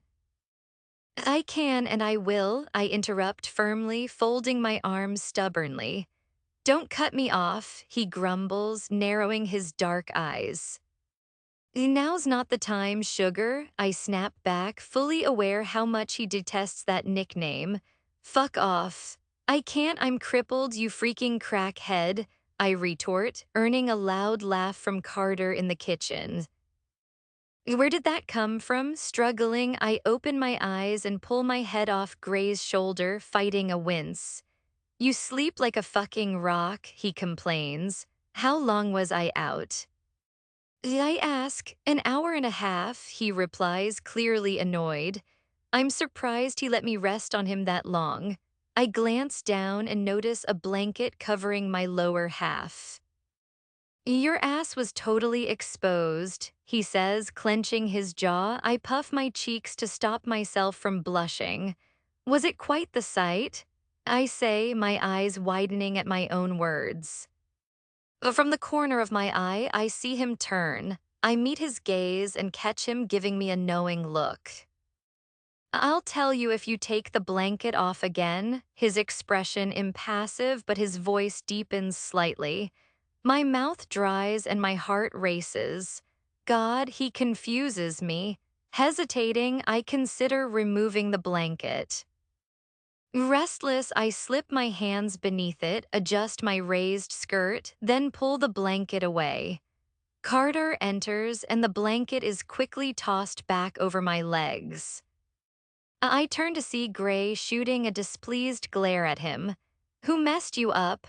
Carter asks, motioning toward my busted lips. Those words must be his favorite. Someone bumped into me last night, I reply, and Gray utters a sharp note of disapproval. Carter stays quiet for a moment, studying my eyes. Gray, he starts, turning to him, did you know I just earned my degree in behavioral science a couple weeks ago? I wanted to expand my mind, so I thought, why not? As a catch lodges in my throat, I turn toward Gray, seeing his eyes already fixed on me. They roam up until they land on mine. That sounds wonderful, I whisper to Carter. What does it cover? I ask nervously. Human interactions, expressions, thoughts, deception. I return my gaze to his. That would be the coolest thing ever if I hadn't just lied to his face. Maybe I'm such a good liar he didn't notice. After all, I'm CIA trained. That sounds super duper fun, I grin. I should get going. Sitting up all the way, I keep my legs straight. I recommend you stay off your leg, go home, rest, and if it doesn't improve, see your orthopedist, he advises. Of course, I nod nervously and he smirks, knowing he made me uneasy. Suddenly, strong arms slide beneath me, shaking me out of my nervousness. Gray's rippling muscles tense under me as he stands, carrying me like I weigh nothing, which is not true. I weigh 2 tons of feathers. Well, actually, 2 tons of feathers weigh 2 tons, so I weigh 111 pounds of feathers. I weigh 111 pounds of feathers, I blurt out as Gray carries me to the front door. How often do you catch yourself blurting things out? Carter asks, tilting his head with a respectful curiosity. Fuckin' often, Gray mutters on my behalf, making me giggle softly. I'll take that as all the time, Carter nods. I say my goodbyes to him while Gray remains mostly silent. You're really dramatic, I whisper to Gray as we reach the passenger side of his Jeep, a vehicle I genuinely adore. He grips my chin, turning my face so I'm looking squarely at him up close, I might add. Don't test me, Lila, he growls, but I barely register his words, too focused on his mouth moving. That is until he sharply jerks my chin upwards, breaking my stare. Don't, he warns darkly. I bite my bottom lip, and his conflicted eyes stray from mine, his gaze drifting away as if caught in an internal battle. About what? Maybe deciding dinner, chicken or steak, or perhaps spinach or regular lettuce. You need to go home, he finally says, and my heart sinks with a mixture of disappointment and fear. I don't want to go home, I whisper to myself. He settles me into the passenger seat before heading to his side. I try to keep my emotions in check, though the thought of going home terrifies me. Worse still, I can't even run away from him, which brings tears flooding to my eyes. Can you take me back to the store? I ask, forcing strength into my voice. It's closed, he replies curtly, and my eyes flick to the clock above the radio. Do you want a milkshake? I offer cautiously, my voice trembling now. He glances over at me. No, I don't want him to see how desperate I am to avoid going home, but I can't bring myself to leave. Gray, please, I plead softly. Lila, I've got things to do, he says darkly. The world doesn't revolve around you. I don't even notice the lone tear sliding down my cheek. Like I said, my big girl pants have flown out the window and are nowhere to be found. What the hell's wrong with you now? He grumbles angrily. As I stare out the window as we're about to pass Cobblestone Park, pull over, I command. What the fuck are you telling me what to do, foe? Can't you just stop being a brat for 5 seconds? Pull over, I glare, fed up with his thoroughly shitty attitude. He angrily pulls over, and suddenly it dawns on me I can't even walk. What the hell is wrong with me? That realization sends another tear trickling down my cheek. I'm utterly done with everything. I'm pathetic and pitiful, he's right. Come over here, help me out of this car, and set me on that bench. I point to a bench just outside my window, a little ways down the sidewalk. I don't know who I think I am giving orders like this, but I couldn't care less right now. I'm not leaving you on some fucking park bench, he snarls. Why not? You hate my guts, so why not leave me out there to maybe get kidnapped? Shut the fuck up, Azalea, he spits my name with venom. No, you shut up, I snap back, instantly regretting it as his eyes darken significantly. Why don't you want to go home? His gaze remains deadly, his tone equally harsh. What, do mommy and daddy not love you? I lift my hand, ready to slap the living daylights out of his handsome face, but he intercepts my hand midair. Oh God, that's even worse than me actually hitting him. I can make you dread every breath you take, don't fucking test me, he says, leaning closer to me, ensuring that every word lands with full weight. What if I already dread that?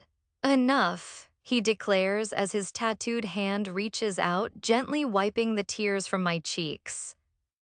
I've been enjoying my summer since it just started, so I sincerely apologize for the long wait. Hopefully, updates will be a bit more frequent now, not edited. Word count 4559. Ashlyn M. Hey everyone, welcome back. Picture a world where broken hearts wear bright smiles and shadows lurk beneath every laugh. Meet Azalea, an unforgettable oddball with a wild mind and a fearless tongue. Opposite her stands Gray, a tattooed enigma with a dangerous edge that makes her question everything. Their story is raw, unfiltered, and wrapped in moments that sting and sizzle. Buckle up for a journey through cracked souls, sharp words, and a fiery connection you won't forget. Ready to dive in? Let's go, Azalea. I finish the last bit of my milkshake, deliberately ignoring Gray's stare. Especially when the milkshake drips down my chin, I'm certain he's silently judging me. Yet when I finally meet his eyes, it feels as if he's not judging me but something else, though I can't quite pinpoint what.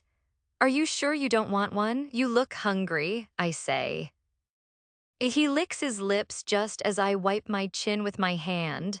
See what I mean? He's hungry, I'm positive of it. The corner of his mouth quirks up slightly. His jaw tightens deliciously and my bottom lip curls inwards. He bites it. God, stop, Azalea, he mutters hurriedly. Stop. Stop what? I tilt my head instinctively, noticing his leg bouncing beneath the table.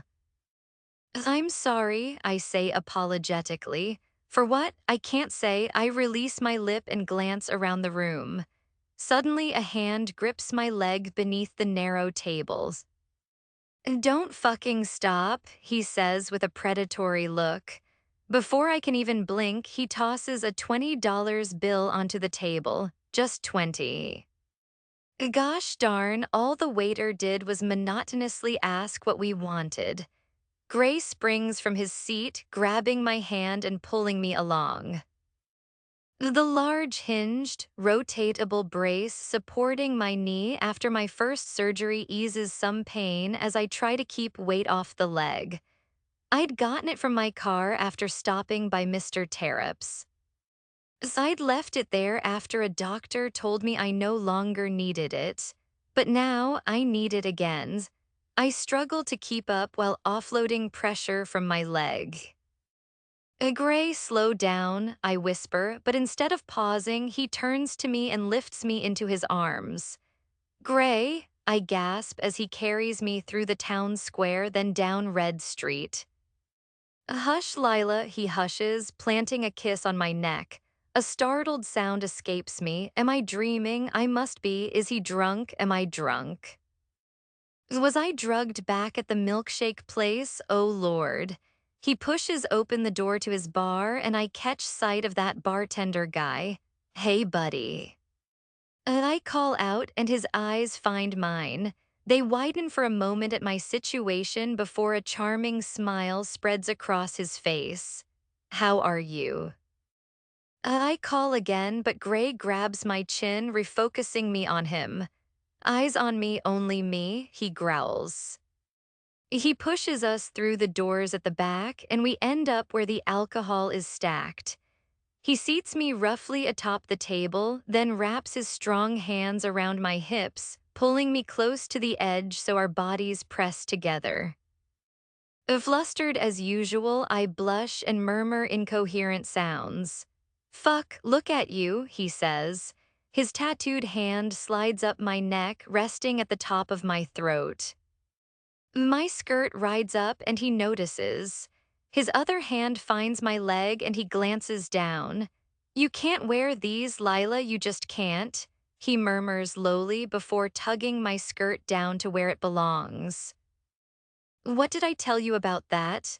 His eyes lock onto my lips, and only then do I realize I'm biting mine. Sorry, I stammer pitifully. Am I horny? What does that even feel like? I'm not sure I even know. Pressing harder against me, he threatens to overwhelm me, so to create some space before I lose my mind, my hand finds his stomach. I almost gasp at how firm and tense he feels. Feeling his breath brush against my neck, I become aware of how heavily I've started to breathe. It all seems unreal. Did I somehow smoke LSD by mistake? Do you even smoke LSD? Am I okay? The kind of girl you'd want to chew all my bubble gum. Why on earth am I thinking about Paul Blart right now? His lips press against my neck and I emit a soft gasp. No one has ever kissed me here before.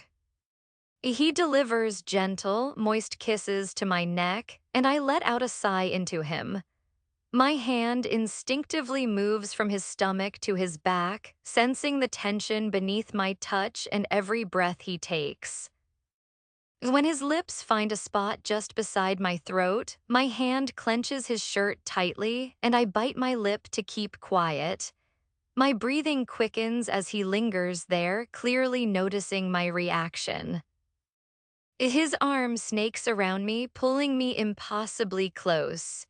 His mouth works magic on that spot, and I can't help but finally release a quiet moan.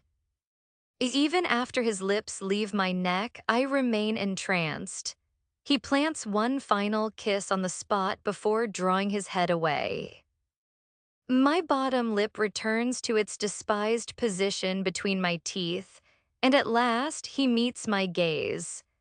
His dark eyes lock with mine, and his tattooed hand traces a path from my neck to where my teeth grasp my bottom lip. Why do you get me so riled up? He asks, though it feels more like speaking to himself, so I remain silent. He uses his thumb to pull my lip from between my teeth, eyes fixed on my mouth the entire time. Before I can apologize for spacing out or anything, he clamps my bottom lip between his teeth. He tugs lightly before biting down. I gasp at the sharp pinch, but he immediately lets go, placing a kiss on it before I can speak. The room feels scorching, holy moly. His lips fully meet mine, and I come to the shagadelic realization that we're kissing. His taste captivates me. I probably taste like Oreos given the milkshake I just had. Damn boss, another one in here. A male voice interrupts as the door opens. Startled, I jump, the meaning of another one sinking in moments later. Out, Jonas, Gray snaps darkly and the guy departs. My heart plummets and Gray turns his focus back to me. I pull my hand from his back and lower my eyes, too nervous to meet his gaze after sharing so much with him. I'd been kissed before, a brief peck during a truth or dare at a birthday Jake invited me to, but nothing beyond that. You need to go home, he decides, and I can't muster a fight anymore. With the one arm still wrapped around me, he lifts me from the counter and gently sets my feet on the floor. His strong arm supports me as we head to the door. He opens it for me, which surprises me. Thank you, I whisper, but he offers no reply. Outside in the main area, I notice how empty it is, except for a crowd of guys gathered at the bar. Now's the time to become a pimp. With so many guys here, it's a perfect setup. I step carefully across the dark wooden floor, Gray still holding onto me, thank goodness. He's actually being quite helpful. Maybe he feels guilty for pretending my knee wasn't even hurt. I feel eyes on me, more like 24 eyes on me. Where is everyone else in the bar? Why are only those guys here? At last, we reach the main entrance. Thank goodness Gray doesn't stop there. Instead, he accompanies me all the way to my car. Thank you for helping me, I say with a faint smile, but he doesn't notice. It's like he's purposely avoiding my gaze. That's unlike him. Usually, he's the one watching me while I'm the one looking away. It was a mistake, he says, and his words pierce deep inside me. Suddenly, the world around us seems to go silent. The streetlights buzzing stops, and even the crickets cease their chirping. It's clear he's talking about the kiss and everything that led up to it. I can feel it aching in my chest. "I-O is all I manage. This time I'm the one looking away while he stares at me. Why does that hurt so much?" "It shouldn't have happened," he adds firmly, his final tone only deepening the sting. I swallow a lump in my throat as my eyes start to sting. How could I be so stupid to let this happen? It's all my fault. I deserve this pain. Maybe it's the world punishing me for killing my brother. The emotions I've fought so hard to keep at bay break free in the form of a solitary tear. I hope Gray doesn't see it, but of course, he notices everything. "Azalea," he begins, his fist clenched at his side, making me want to cry more. His voice is void of emotion, and he doesn't even call me Lila. "It's okay," I say, wiping the tear away with my shirt sleeve and forcing a smile with what little strength I have left. I clear my throat, trying to sound less fragile. I know I'm already weak in his eyes. "I'm gonna head home," I say, biting my cheek to stop my nose from wobbling like it does when I cry. I fumble getting into my car, which only feeds my frustration. When I glance up to see if he noticed me looking foolish, I realize he's already gone. That's when I release the flood of emotions I'd been holding back, the Niagara Falls of feelings, believe me. You're a fucking waste, my father slurs down at me. I pray it should have been you, not Jake. He continues as I try desperately to crawl away, too weak to stand after he threw me to the ground. Look at you, he sneers, crouching before me, eyes fixed on my knee brace. Can't even fucking walk right, you're disgusting, you're a murderer. His words push my back against a wall, trapping me in a corner. For what feels like the 900th time today, I sob uncontrollably. I am weak. I am pathetic. I am disgusting. I am a mistake. I am a murderer. You're a fucking whore, my father snarls, gripping my chin painfully and forcing my head up. Look at your hickey, you piece of shit, he says, pressing a finger to the mark Gray left hours ago. He tightens his grip on my face and I cry out in pain. His dark green eyes bore into mine with terrifying intensity. I wish you were dead, he says flatly, then shoves my face away roughly. I catch a glimpse of his expression as he walks off. There's a slight hint of regret in his eyes, but he doesn't do anything to help me. It takes me about 20 minutes, but eventually I make it to my room. I collapse onto my bed, utterly exhausted. The sharp sound of glass plates and cups smashing reaches my ears. I place my earbuds into my ears and switch on my strange playlist filled with mixed tunes. Your music taste is what's driving you nuts, Jake's voice calls out, causing my mouth to drop open. You're just jealous because you can't find songs this good on your own, I reply with a slight smirk. He tosses a pair of pants at me. Sadly, they're probably dirty, gross dingleberry. If you want me to continue helping you clean your disastrous room, you better keep your dirty clothes to yourself. I jab a finger at him, and he hurls blue boxers my way. I scream, oh hush, they're clean. He trails off uncertainly, and I shiver in disgust. Azalea Carson, Dad's voice echoes up the stairs. Jake and I both halt our cleaning. Yes. I call back politely, wary of making him angry. I'm heading to work, he appears in the doorway. This house better be spotless by the time we get back, he warns with narrowed eyes. I nod in response. Jake, make sure she follows through. Love you, son, he says before leaving through the doorway, and my eyes blur with tears. Jake's warm arms wrap around me and he presses my head to his shoulder. I'll help you, it's okay, he soothes.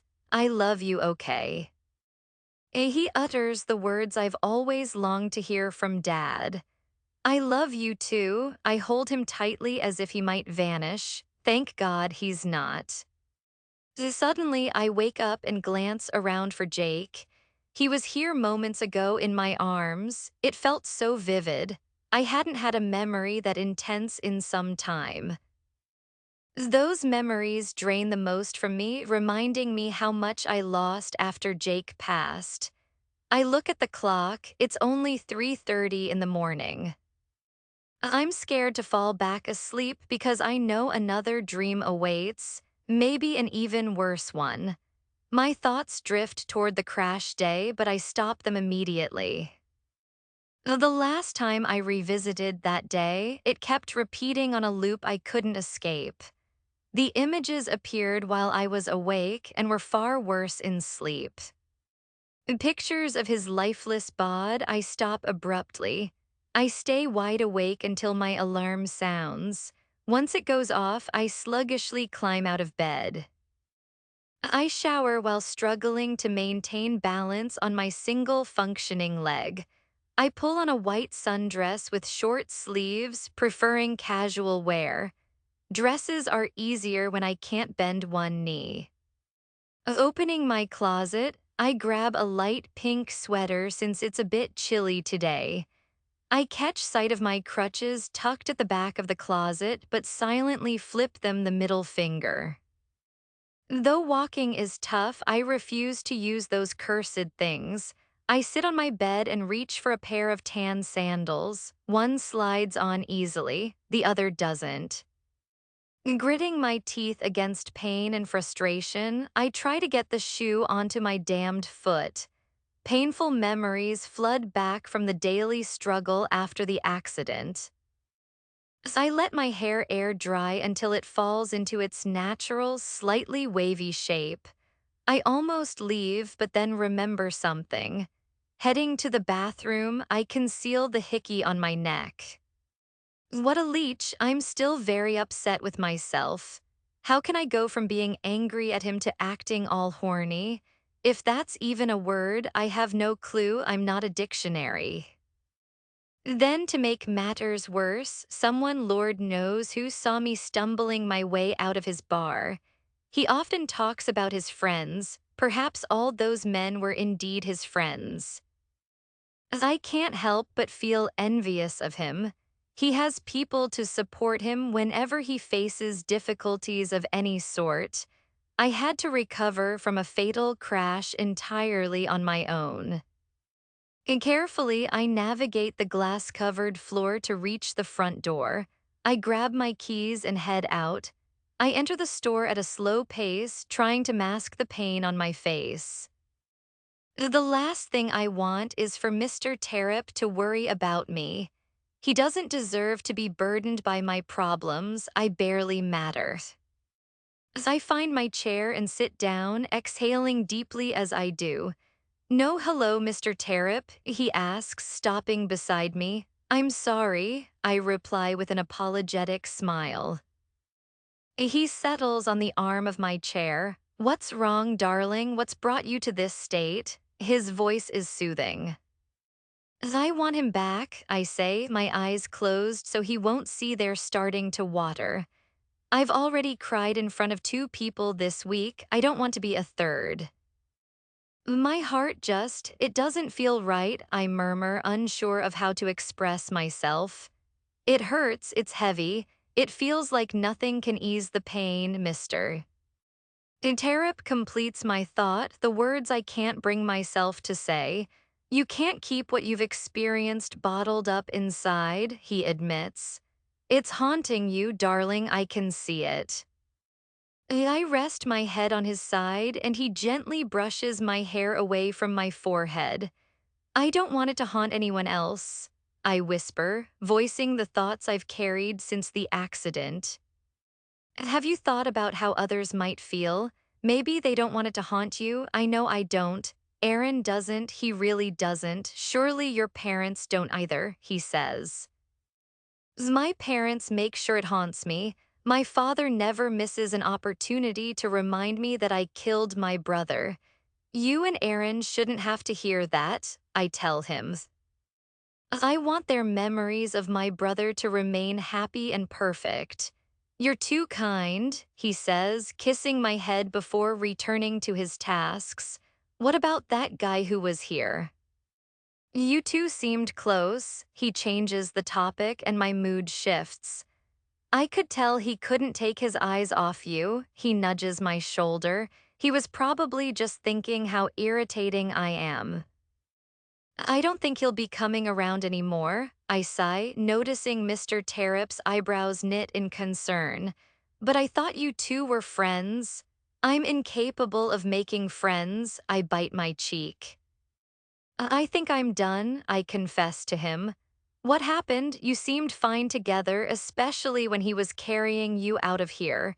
His tone teases, bringing a faint smile to my lips. "And it was a mistake, it shouldn't have happened. Our personalities clashed," I say as I stand. "I'm going to look for any misplaced books." I turn away so he can't see my eyes watering. I focus on the books, and before long my thoughts drift completely. Maybe it's better that Gray and I don't know each other. We're total opposites. Besides, he's not the kindest person I've met. Yet why do I feel so drawn to him? Thank you for reading. The guy in the gif is Aaron Yall. That is not Grey lol. Why would I cast Grey as him? Azalea. I twist and turn my torso, catching glimpses of myself in the mirror inside the bookstore's bathroom. Spending these last 2.5 weeks away from the man whose name I dare not think of has given my conscience plenty of time to invent reasons why everything went wrong. I've decided that I'm just not all that fun to be around. I'm irritating and plain to look at least I still have myself to cheer me up. I smooth down my light denim skirt and silently curse Grey Kingston. Who does he think he is, telling me not to wear skirts? He can throw himself in a dumpster for all I care. Actually, I do care, or maybe I don't. I wish I didn't, even though I don't. I turn toward the toilet, remove the toilet paper roll from its holder, and place it gently on the floor. Sitting on the closed toilet, I use my uninjured leg to kick the nasty mess out of it. I picture Gray's handsome face on the roll and give it another kick. Grasshole, big butthead. A freakin' party pooper, stupid gorgeous mother trucker, I groan, resting my head in my hands. Normally, after 2 weeks, the guy is supposed to drift out of your mind. And especially when you've been venting your frustration on pillows and, of course, toilet paper rolls. I pick up the roll and toss it in the trash. What a waste, sorry Jesus. Nobody wants to wipe their butt with dirty typee. Unless that's your thing, yikes. I grab a fresh roll from beneath the sink and put it back in place. Running my fingers through my long blonde hair, I head out of the bathroom. My knee is better. I'm convinced I only injured my ACL and didn't tear it. I still walk like a pirate, but at least a little less now, I guess. With a shipment of books that arrived just yesterday, I've been busy these past couple of days. I drag the heavy cart to the section where I last left off and pick up a book, examining its cover. Suddenly, the cart begins to roll away from me. There's a ghost. I place my hand on the handle and glance up to see the spirit. Aaron's mischievous blue eyes meet mine. Honestly, I kind of missed him. He's basically a friend, I guess. He starts moving around the cart and I circle it as well. We stand at opposite ends. A smirk tugs at his lips, showing a dimple on his cheek. Someone's playful today. His melodic voice makes a small smile form on my lips.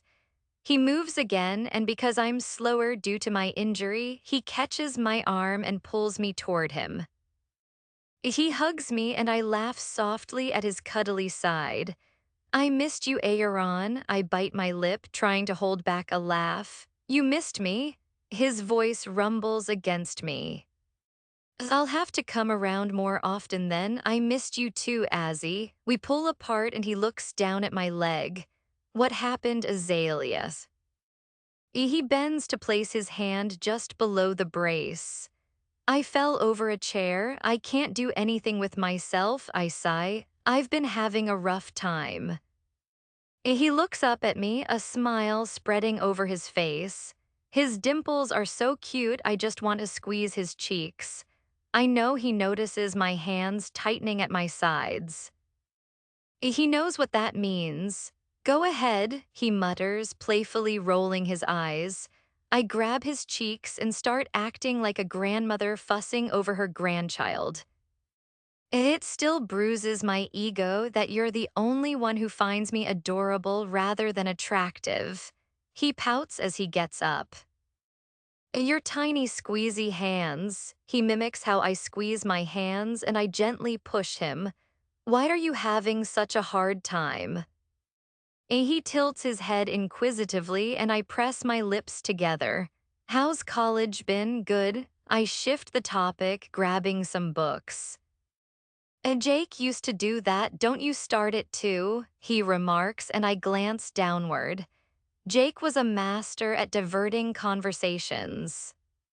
We could be discussing his game one moment and then, suddenly, what I plan to wear the next day. He disliked talking about himself. I even had to punch him a few times for it. We should grab lunch. I clap my hands. I definitely need something to eat so I can avoid talking so much. Fine, he sighs. Bad idea. Really bad. Terrible. I should have chosen the place to eat. I'm about to throw up. You look pale, he says, helping me out of my car after telling me where we're headed. Gray's is a bar by night, a restaurant by day. Maybe we should go to McDonald's, I suggest, and he scoffs. McDonald's makes me shit, he explains. Why not somewhere else? I ask as he guides me nearer and nearer to Gray's bar. Because this one is the nicest looking place I see in my view, he says, pulling me past the bench where I met Gray. I narrow my eyes at that stupid bench. I don't like this place, I mutter, though I know it's useless as he swings the door open. I keep my head lowered, making sure my hair hides most of my face. I sneak a glance around and notice that instead of the usual mostly cleared floor, tables are scattered everywhere and the lights are brighter than usual. My eyes find the door gray and I entered through and I clench my fists. Suddenly, Aaron stops and I bump into his back. Still, I keep my head down. Table for two. A familiar voice asks, and I squeeze my eyes shut in frustration. Peeking up, the bartender gives me a sly smirk. I have to get out of here. I follow Aaron's back to our table, relieved that we're tucked away in a back corner, not out in the open. He sets our menus down in front of us. I'll be back soon to get your drinks, he says with a smile before walking off slowly. I note, maybe I'm overreacting. Gray probably isn't here. He owns the place. He can do whatever he wants whenever he wants. What's wrong with you? Aaron's amused voice asks after noticing my downcast head. I've had to sneeze for 10 minutes and I don't want to look at the lights and have it slip out. I explain smoothly and he just shakes his head. I need to pee. I wrinkle my nose at him. I'll be back, Azzy. Order me a lemonade. I bury my face in my hands, holding back a scream. No break for me. You want another moonshine? The bartender's voice startles me. I jolt, shaking the table, and the salt and pepper shakers tilt over. Yep, white lightnin' this time, I joke, setting the shakers upright. He takes Aaron's seat. Gray's not here, he says with a teasing smile. Well, good, I reply. I glance down at the name tag pinned to his black shirt. It reads Jai, but I say it differently as Jai. He laughs quietly. Jai, he corrects, pronouncing his own name as Jay. I couldn't care less if he was here, Jai, I say, almost messing up his name on purpose to be petty. Tell him next time you see him to eat dirt and belly flop on the cement. I cross my arms defiantly. No, don't tell him I said that. Are you nuts? I scoff. I'm not about to run away, so no, I add. He chuckles, shaking his head and scrunching his nose. You're something else, he says, resting his cheek on his hand. What do you want to drink? Water, and he wants lemonade, I say, nodding toward Jai. Who is that anyway? He asks. My dog's boyfriend's cousin's aunt, I reply with a shrug. He's a friend, I guess. You guess. His eyebrows lift. Well, it's not exactly set in stone whether he's my friend or not. Don't judge me, bud. Aaron comes back to our table just as Jai stands, apologizing for taking his seat. I'll get your drinks, Jai says, taking his order pad, though he probably didn't actually write anything down.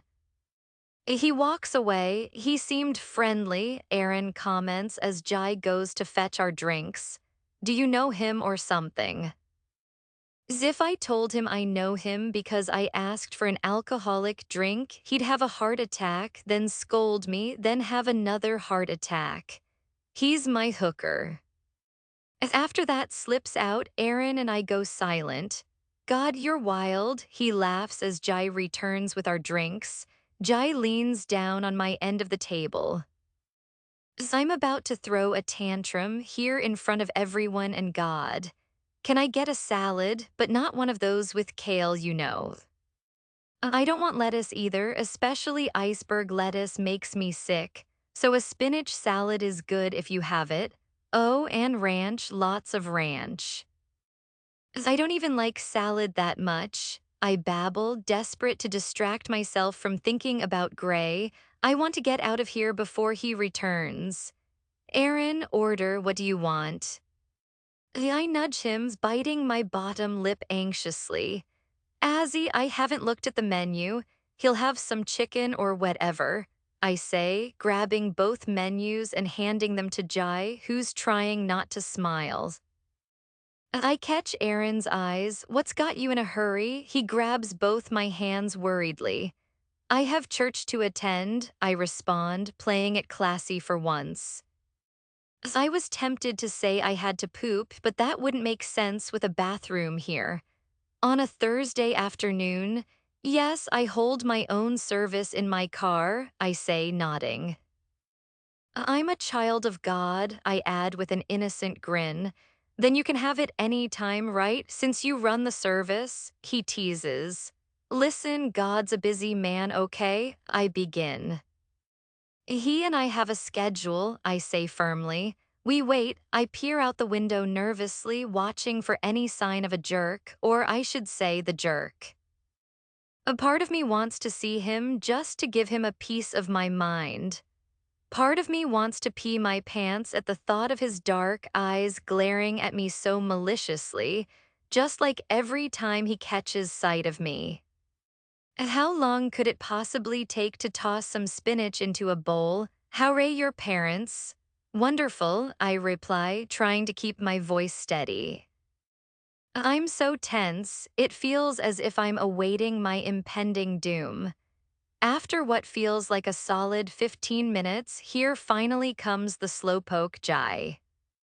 He sets the salad down in front of me, drenched in ranch, 3 cups of it.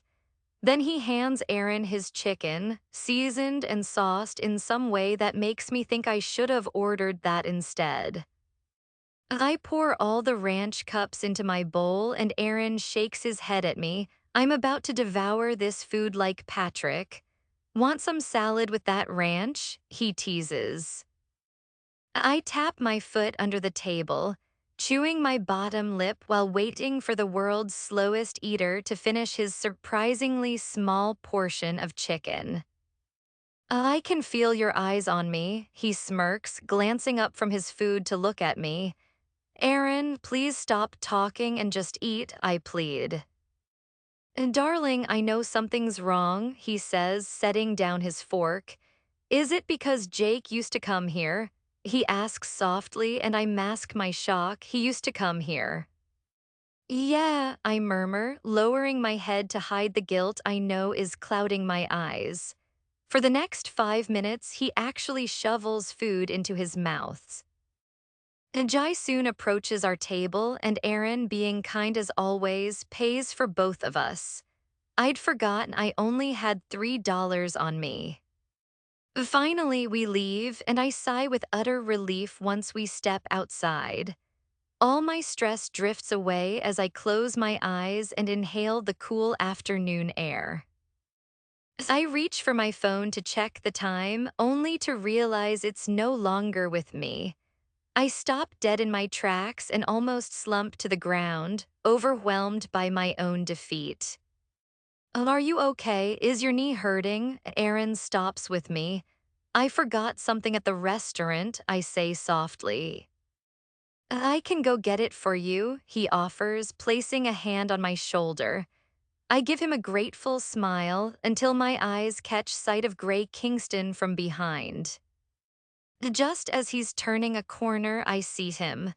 No, no, I quickly reassure Aaron, I'll go get it, don't worry. But your knee, I walk away, though I feel guilty. Inside the restaurant, there are booths to hide in, but out here in the open town square, the only concealment I have is behind Aaron in my predicament. I return inside and head straight to the table where Aaron and I had been sitting, only to find it cleared and cleaned. These people really are fast.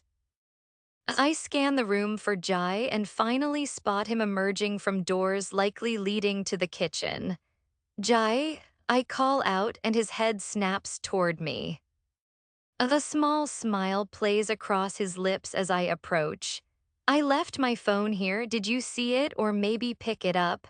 I ask, fidgeting nervously with my fingers. Any second now Grey could come through that door, and I can't emphasize enough how much I want to run but physically cannot. I've got it right here for you, he says with a smile, stepping over to the same counter where I'd asked him for moonshine what feels like ages ago. He sets the appetizer he had been holding down before reaching inside the front pocket of his black waist apron. My familiar lilac-colored phone case emerges into view, and I let out a small sigh of relief. At least no one took it. You better hurry before he gets here. He cuts himself off mid-sentence. What happened anyway? After you left, he was a total jerk. His nose flares as he recalls how Grey must have acted after telling me what he did. I love hearing him talk like that about his boss. He was a male productive part before I left, I mutter, prompting him to burst out laughing. I turn and glance out the window near the front. The coast is clear, I better head out now. I'll see you later, Jai, I say, giving him a small wave. Oh. Thanks for holding onto my phone for me. Of course, he replies, picking up the appetizer and making me feel guilty again. What if my food got cold because of me? I push the door open just as someone else pulls it from the other side. A strong person at that, I nearly go flying. Not only do I almost topple over, but I crash right into the freaking Hulk. A familiar and unfortunately very pleasant scent reaches my nose but disappears as I bounce off his chest. I brace for the fall, keeping my injured knee stiff. I land hard on my butt on the step outside the entrance, certain this will leave a big bruise. My hair flies wildly across my face, and truthfully, I'm glad it does as it hides me. Shi-I-I-T, a voice drawls, not Gray's. There are others here. Am I okay? No. I push my hair away to see. Nervous to witness the scene in front of me, I raise my palm, the same one that caught my fall, and unsurprisingly, it's scraped. I look up to find not just Gray, but also about 5 or 6 men. All of them are staring not only at me, but directly at my skirt. I glance down to check how high it has ridden up. My cheeks flush with embarrassment, and I want nothing more than to slam my head into the concrete. Suddenly, I'm lifted up by my underarms like a child. I fix my skirt immediately once he sets me back on my feet. I glare up at Gray, only to see him scowling darkly at the group of guys.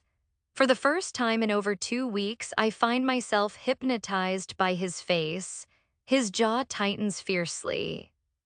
Excuse you, I muster my courage and try to push past his large frame. I don't get very far. His big hand grabs my arm, my eyes narrow.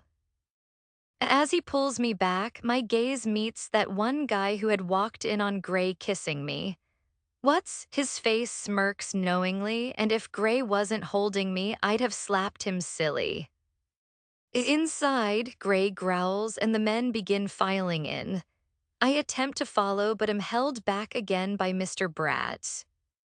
Once the door closes, Gray drags me away to a more secluded spot near the restaurant.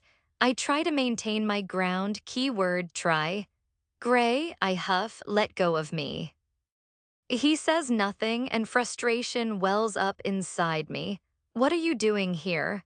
He almost sneers, and I try to ignore the sharp pain stabbing through my chest. Leave me alone, I say, turning to walk away, but he seizes the waistband of my skirt, yanking me back. Don't fucking walk away from me, he snarls, his hand still pressed firmly against the top of my skirt. I'm tempted to punch him right in the nose. I despise myself for the way his touch makes me feel. I glare up at him as fiercely as I can. I wouldn't exactly call this a cliffhanger, but you're all going to have to wait and see what happens next, lol. Azalea. Don't look at me like that, he snaps, his gaze darkening as he stares back at me. Where's this sudden confidence coming from? He questions with a shadow in his voice. You didn't have it a few weeks ago. My facade falls apart. Along with it, my pretenses of being strong dissolve. He knew exactly what he did, it hurt me. I try to walk away again, desperate to hide the tears gathering in my eyes. He already thinks poorly enough of me. I fucking told you, he starts, his anger flaring, but I cut him off sharply, jerking my arm free from his grip with all the strength I can muster right now. I don't care what you told me, my voice trembles. Lila, I interrupt him once more, turning around to shove a finger straight into that infuriatingly gorgeous face, no longer caring if he sees the fresh tears streaming down my cheeks. What happened to me never crying in front of others? Don't call me that, my voice wavers. I can call you whatever the fuck I want, he replies, avoiding my eyes completely. Honestly, I don't even have to worry about him witnessing my tears. He isn't even looking at me. I can too, I whisper, probably setting myself up for regret later. You jerk. His dark glare snaps back to me but softens slightly the moment it lands on my face. Like I care. You're mean, you're rude, you don't care about anything, you only think about yourself, you have no manners, you. He cuts me off, pulling me gently yet firmly toward him. Shut up, his voice rumbles close to me. You don't think before you speak, and you have no idea how your words affect others. I begin, crying harder, shaking my head. You're cruel, you're evil. I wish you weren't so mean, I finally manage, sobbing. He presses my face into his chest, his powerful arms drawing me impossibly close to his warm body. Overwhelmed by every feeling rushing through me, I bury my face against the man who has made me feel this intensely. As the words I spoke register, regret washes over me. I was cruel. No one deserves to be spoken to that way. That thought only makes me cry harder. He smells incredible. That makes me cry. He's holding me. That makes me cry. He's mean to me. That makes me cry. Time drifts by as I continue to cry into him, held tightly against his chest. Eventually, he pulls away slightly. His eyes, softer than I've ever seen, still furrowed with concern, reach up to wipe the tears from my cheeks. Don't cry over me, he says, his tone gentler than I've ever heard. Don't make me, I reply quietly, my heart aching. His hand moves to my hair, fingers drifting through my locks before gently grabbing some and tilting my head up toward his. I don't know how to be good to you, he confesses, and my heart sinks. I grew up without a mother. No sisters, no grandmother, no aunts, he continues, his dark eyes locked onto my green ones. No one was there to teach me how. I wonder silently about his dad. But I never did anything to you, I whisper. I hate to sound arrogant, but I really don't think I deserved this. I know, his head lowers, and I find myself wishing to hold his gaze longer. You shouldn't have acted like you wanted to kiss me if you didn't actually mean it, I say, more scolding than gently, but I suppose he deserves that. His eyes lift back up to meet mine. But I did. His voice stays low, as though speaking too loudly might let someone overhear us, though really there was no one nearby. The hand that isn't holding mine finds its way to the side of my neck, his thumb lightly grazing my jaw. I can't go through this again. Gray, I let my hand reach up to his, gently pulling it away with a slight shake of my head. I look up and notice his jaw is clenched just a little more than usual. Not nearly as tight as it normally is, we're making progress. I can't do that, I whisper, hoping this doesn't backfire on me. Friends? I ask, trying to hide the hesitation in my voice. Slowly, he removes his hand from my hair. The same hand then grabs the hair tie wrapped around my wrist. He toys with it, eyes cast downward. He better not think I've forgiven him. Because I haven't, God, he looks so cute. Twice his jaw tightens as if he's holding back something he wants to say. I think we're definitely moving forward. Friends, he murmurs as if tasting the word. Then his eyes return to mine and he exhales softly, shifting his gaze between both my eyes. I give a small nod. His jaw clenches again. All right, he finally concedes, and a faint smile spreads across my face. We can be friends, no romance, no romantic thoughts, no romantic gestures. And if all goes well, maybe I can teach him what he never learned. Hello, I say cheerfully, and his eyebrows knit together in an adorably confused expression. Stop, no romantic thoughts, I'm Azalea. I beam, Azalea. He drags out the rest of my name, now understanding we're starting fresh. A second chance. Azalea Delilah Carson, I finish for him. Lila, he decides, just like before.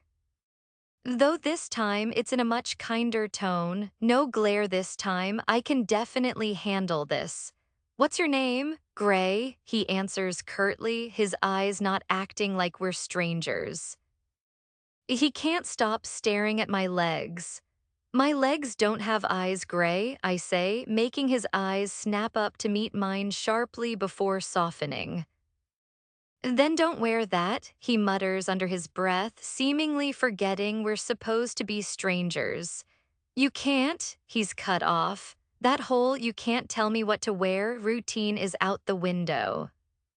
It rose to the fucking heavens and the guys saw it. His tone darkens, though I can't tell if he's mad at me or the guys.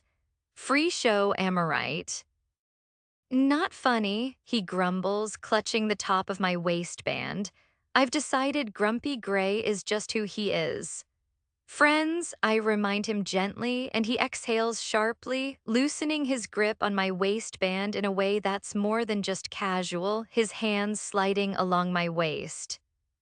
He opens his mouth to speak, but shuts it quickly when something behind my shoulder catches his attention. Azalea Carson, what the hell? Aaron's voice blasts through my ears and my eyes widen a bit. I'd forgotten about him. I did leave him waiting, didn't I? Who's this? Aaron asks, closing the distance between Gray and me, eyes widening slightly as he sizes up the man beside me. Who the fuck's that? Gray asks, directing his scowl at Aaron while speaking to me.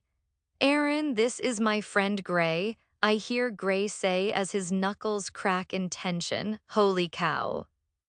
I grab Gray's clenched fist and hide it behind my back so Aaron won't see. God knows he'd flip out, maybe call the cops or something. This is my friend Aaron, I say as I glance between the two men. Aaron's eyes are locked with a glare directed at Gray, and Gray, unsurprisingly, is returning the glare in kind. The fist behind me loosens its grip and instead clutches the back of my shirt, as though it serves as some kind of comfort. Neither of them speaks. They are measuring each other up. Losers. If I were Aaron, I'd be extra cordial to the big guy beside me. The size difference between them is obvious. While Aaron is fit, Grey is a towering man. I break the silence. I've never seen you around here, Aaron remarks with a sharp tone. He grew up here and knows plenty of people. I haven't been around here, comes a gravelly voice beside me. Well, looks like we got ourselves a Knoxville boy, Aaron says, adopting the tone of an FBI interrogator. Excuse me, Aaron, I'm the one with the qualifications here, not you. Why so suspicious all of a sudden? I can tell Grey isn't happy with Aaron's words because he loosens his grasp on my shirt just to grab a larger handful and lean in closer. What's your fucking deal? Grey growls, his dark scowl fixed on Aaron. Aaron raises his hands in surrender.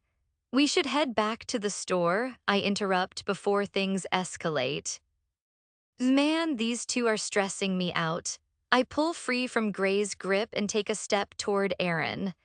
Turning to him, I say quietly, "Goodbye, Grey," before hooking my arm through Aaron's and pulling him along. I trust that guy as far as I can throw him, Aaron mutters as we walk back to my car. Not very far, I laugh. He's way bigger than you. That stings my ego. Don't say it again, he grumbles. There's no reason not to trust him, I retort, shaking my head. You don't even know him well enough to judge. He's a dickhead. What makes him see that just from Gray's stance? He's spoken only 2 sentences to the guy. I've already figured out he is one, I say, pointing my finger at Aaron, but you haven't, so don't be so quick to judge. Aaron sighs, clearly defeated. Letter 3DF Gray Letter 3DF warning. Trafficking, rape, drugs, and murder take place or are mentioned after this point. I slam open the bar's door. People glance my way, but I ignore them. Pushing through to the back, I walk down the hallway and open the last door. Bossman, did you just have a quickie? Jonas smirks from the brown leather couch. I grab him by the collar, pulling him up close. Fuck off before your nose gets broken, I sneer. He backs down, stupid idiot. I release him and he sinks back into the couch. The mere idea of them anywhere near her skirt makes me want to knock every last one of them out. What's gotten you so riled up? Maxon asks, his blue eyes gleaming like he already knows the answer. I ignore the question. She's the one who's got me worked up. Aaron, I say abruptly. Did Jake ever mention an Aaron? Their expressions drop at the name. He was one of us. His best friend, Theo says, fuck. My hands fidget as they always do when I'm stressed. Lila's face flashes vividly in my mind. I shouldn't want to do the things I want to do to her. Like hell could I ever be friends with her. Barely 5 minutes had passed since she told me we could only be friends, yet my damn hands couldn't resist grasping her waist.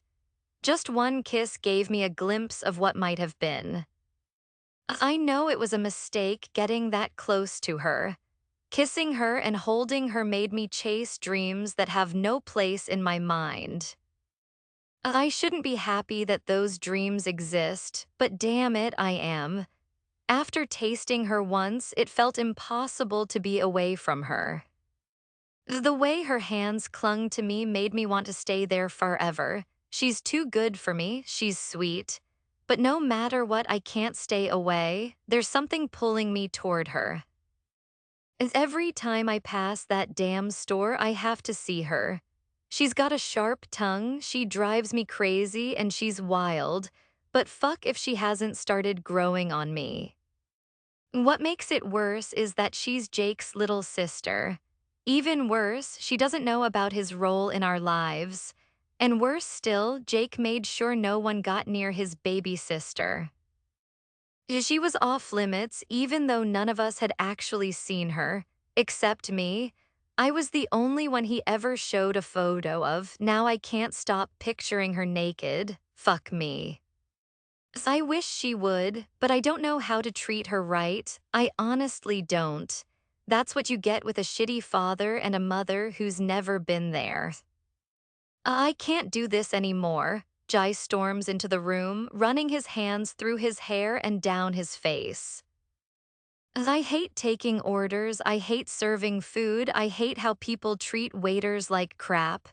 Gray, find someone else to do it. I can't do it anymore, he exhales.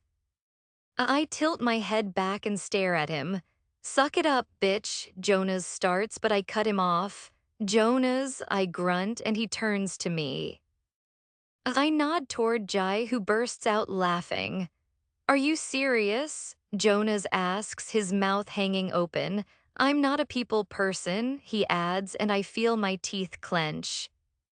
Get the fuck out there before I shove you out there and beat your ass, I glare, and he stands, snatching the notepad from Jai. Good luck, buddy, Jai calls after him as Jonas walks away. I hate this damn restaurant, but it's a decent front for our base.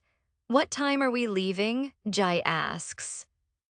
I glance up at the clock. Now, I watch as the minute hand strikes 5. We all rise from our seats. You think he'll quit at 1,000,000. Theo wonders, tucking a pistol into the back of his pants. I pick up the file resting on the coffee table before me. David Anthony Morris documentation from the Federal Bureau of Investigation. DOB 8/14/76, birthplace Griffin, Georgia, sex male, height 510, eyes brown, previous criminal offenses. 2 counts of assault and battery, 3 counts of statutory rape, 2 counts of kidnap, and 1 count of domestic abuse. Reported offenses: human trafficking, location of warehouse 359 Marley Lane, Greer, Tennessee, relatives, ex-wife, Marina Carnite, one fucked up psycho. I shrug to Theo and we keep loading gear. You guys seriously leaving me here alone? Jonas asks as we head to the main floor. George and the chefs are still around. Jai points toward the kitchen, and Jonas shoots a glare at his big brother. You'll get in on the next run, Roman says, scanning the room with sharp, calculating eyes, searching for anything unusual. And Jai distributes the padded leather jackets at the coat rack inside the closet near the door. He offers me one, but as usual, I refuse. One day, you're going to regret not putting one on, Jai sighs, and I shoot a glare at his head as he pulls the jacket over himself. If they truly wanted me dead, they'd aim for my head. Leaning against the warehouse's outer wall, I watch as the guys spread out as planned. Jai positions himself to my right at the entrance. You look like a damn fool, I grumble while he slips on a pair of sunglasses. It's pitch dark outside. No, I look official, he counters before knocking loudly on the door. As I rest my head back against the wall, exhaling deeply, I hope one of these assholes tries me. My fist itches to connect. After a moment, the door swings open. Who the hell are you? A gravelly voice demands. I picture it belongs to David Morris. We've come to make you an offer, Jai says smoothly, exactly why he's always the negotiator for what we do. We. The voice questions, and I push myself off the wall, stopping at the doorway's edge, leaning slightly inside. David steps back. I'll give you 1,000,000 for the property, I say, looking inside over his shoulder. Half-naked women lie on and around men, terrified for their lives. I turn back to David, striving to keep my expression blank. This bastard deserves to die. And everything that comes with it, I add. 1,000,000, he asks, surprised. 1,000,000, Jai confirms, cash if you like. You want into the trafficking business? David grins and I grit my teeth. My knuckles crack from how tightly they're clenched. We definitely want in, Jai smirks, extending his hand. Michael Jackson, fucking idiot. Michael Jackson, David says, shaking Jai's hand. My parents named me after him, Jai replies coolly as David looks over at me. That's Cruz Marshall, Jai introduces, and I shoot him a sharp glare. David Morris, he extends his hand toward me. I barely glance at it and return my gaze to his face. I don't shake hands with fucking rapists. He's a germaphobe, Jai explains, and as soon as this bust is over, I'm breaking his nose. Oh, that's fine, David waves off, his long, greasy hair moving as he does. Why don't you come inside and look around while I think over your offer? We would love to, Jai says with a smile as the plan unfolds perfectly. Jai steps inside first and I follow. The stench of weed mixed with that nasty chemical burn of cooking cocaine hits my nose. Walking the main floor, I scan everything and everyone, counting, noting exits, windows, doors. Suddenly, I crunch something underfoot. As I stop and look down, a crushed meth pipe. Hey man, a slurred voice calls from my left. I glare over. You crushed my pipe, the man says quieter this time. I glance at the girl sitting on his lap, no older than 14. Jai comes back beside me, noticing my stare. We'll come back to him, he assures me, knowing I'm about to screw up our entire bust over one guy. I shake the thought away and keep moving across the main floor. How many girls do you have? Jai asks. I've counted 13 just in this room alone. 30 altogether, he replies with pride, but tomorrow we're expecting a shipment of about 10 more. He leads us through to another room, closing the door behind us, and my senses sharpen immediately. This place is nice, Jai lies straight-faced. Only the best for the bitches, David chuckles as he turns around. My hands itch to clutch his neck. He opens one final door, revealing a dimly lit chamber beyond it. Jai steps inside first and I follow him. Barely a second after entering, he suddenly stops. Spinning around, he fixes me with a fierce expression. He's furious. Fucking get him, he whispers, and normally I'd snap at him for telling me what to do, but his look leaves no room for argument. Feeling David's presence right behind me, I drive an elbow into the side of his head.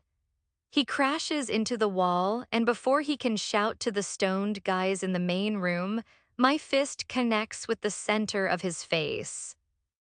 I feel his nose break beneath my knuckles as he collapses to the floor. I barely catch Jai's call on the radio to call the others, too caught up in beating this sick bastard's face in. Before he dies, I roughly pull him up and shove him against the wall. Jai tosses me the cuffs, and I snap them tight onto his wrists, as tight as they'll go, before letting him drop back down. Grey, come help me with her, Jai calls out, and I finally see what has him so shaken. A naked girl, no, a naked child, lies there, her hands and feet wired to the bed. I look away instantly and I fucking wish I could kill that motherfucker. Both Jai and I untangle the wires binding her wrists, then her feet. Jai quickly removes his jacket and sweatshirt. He slips the sweatshirt onto the girl. Thank you, she sobs. Are you going to help me? We're here to help you, Jai tells her, helping her to her feet. She stands shakily, the sweatshirt hanging down to her knees. We work with the FBI, he explains, choosing the simpler truth instead of explaining our real line of work. We're not the FBI, we're an independent organization. They pay us for our jobs, and we get the full percentage and ownership of any properties seized from the criminals we take down. Money is not an issue for any of us. How old are you? He asks, guiding her toward the door. She wipes away tears, sniffling. 12. Fucking hell, I mutter, delivering a strong kick to David's body, likely breaking a few ribs. He almost touched me, the girl stammers, but someone knocked on the big door before he did. And did anyone else try to touch you? Jai presses and she shakes her head. He told them not to, she whispers. He said he wanted me for himself. This poor kid is going to carry terror and scars for the rest of her life. Jai opens the door we came in through, and I grab David's foot, dragging him after us. Back on the main floor, every guy is cuffed and sitting against a wall. I count only 15 men, there should be 16. I drop David's leg and approach one of the guys who looks least stoned or drunk. I crouch to his level. Where the fuck is he? I demand darkly. Who? The man asks, but I can see in his eyes he knows exactly who I mean. Don't fucking play with me, I growl, driving my fist into his sternum, and his eyes snap wide with pain. He jerks his head forward and headbutts me. His forehead makes contact only with my bottom lip. Blood wells up and I spit it out, sneering at him. He slipped into a back room before all your damn pigs showed up, he replies as I stand. Quiet him, I order Roman, who smirks in response while I head off to find the 16th target. As I track him down at the far end of a long corridor, the door is ajar and a girl sits on his lap, his back turned to me. I advance silently and the girl notices me. She's older than the last two, and unlike the others, she's dressed. Her eyes grow wide with fear, and I silently mouth, "I won't hurt you," shaking my head. Begrudgingly, I draw the gun from the back of my pants. It's not my usual choice, but I accept it for now. I press the barrel to the back of his head and he freezes. I disengage the safety, the sharp click audible. "Hands off," I command, and he raises his hands away from her. The girl bolts the moment he obeys. "Stand up," I growl, and he complies. I spot him reaching for something beside him and sigh inwardly. He whirls and aims a gun at me. He can't be older than 20. "Put it down, kid," I say gruffly. A kill generates a fuckton of paperwork. He flips off the safety on his own gun and I roll my eyes. Lowering my weapon, I seize the end of his gun and slam my knee into his elbow, shattering it. The gun falls into my hand as he howls in agony, the noise annoyingly loud. I drag him roughly back to the main room where Maxon slaps cuffs on him, and some of my men escort the remaining girls from secluded rooms. I count 30 girls in total. As the men begin processing each girl according to protocol, I approach the one nearest to me. "Name?" I ask as Jai hands me a report form to record her information. "Anna Terry," she whispers, still visibly terrified. "Date of birth?" I finish writing down her name and meet her gaze. 10/11/03, she replies, and I clamp down on the pen harshly. "She's 15, for fuck's sake. What is wrong with these monsters?" "Birthplace? Chicago," she answers, hope flickering in her eyes as realization dawns that she'll be going home. This night is going to be long. Thank y'all for reading. I wanted to offer you a glimpse into what Grey does. I'm sorry this chapter is so grim, but human trafficking, especially involving children, is a real and urgent crisis that must be stopped. Not edited. Word count 4264. Of Ashlyn E.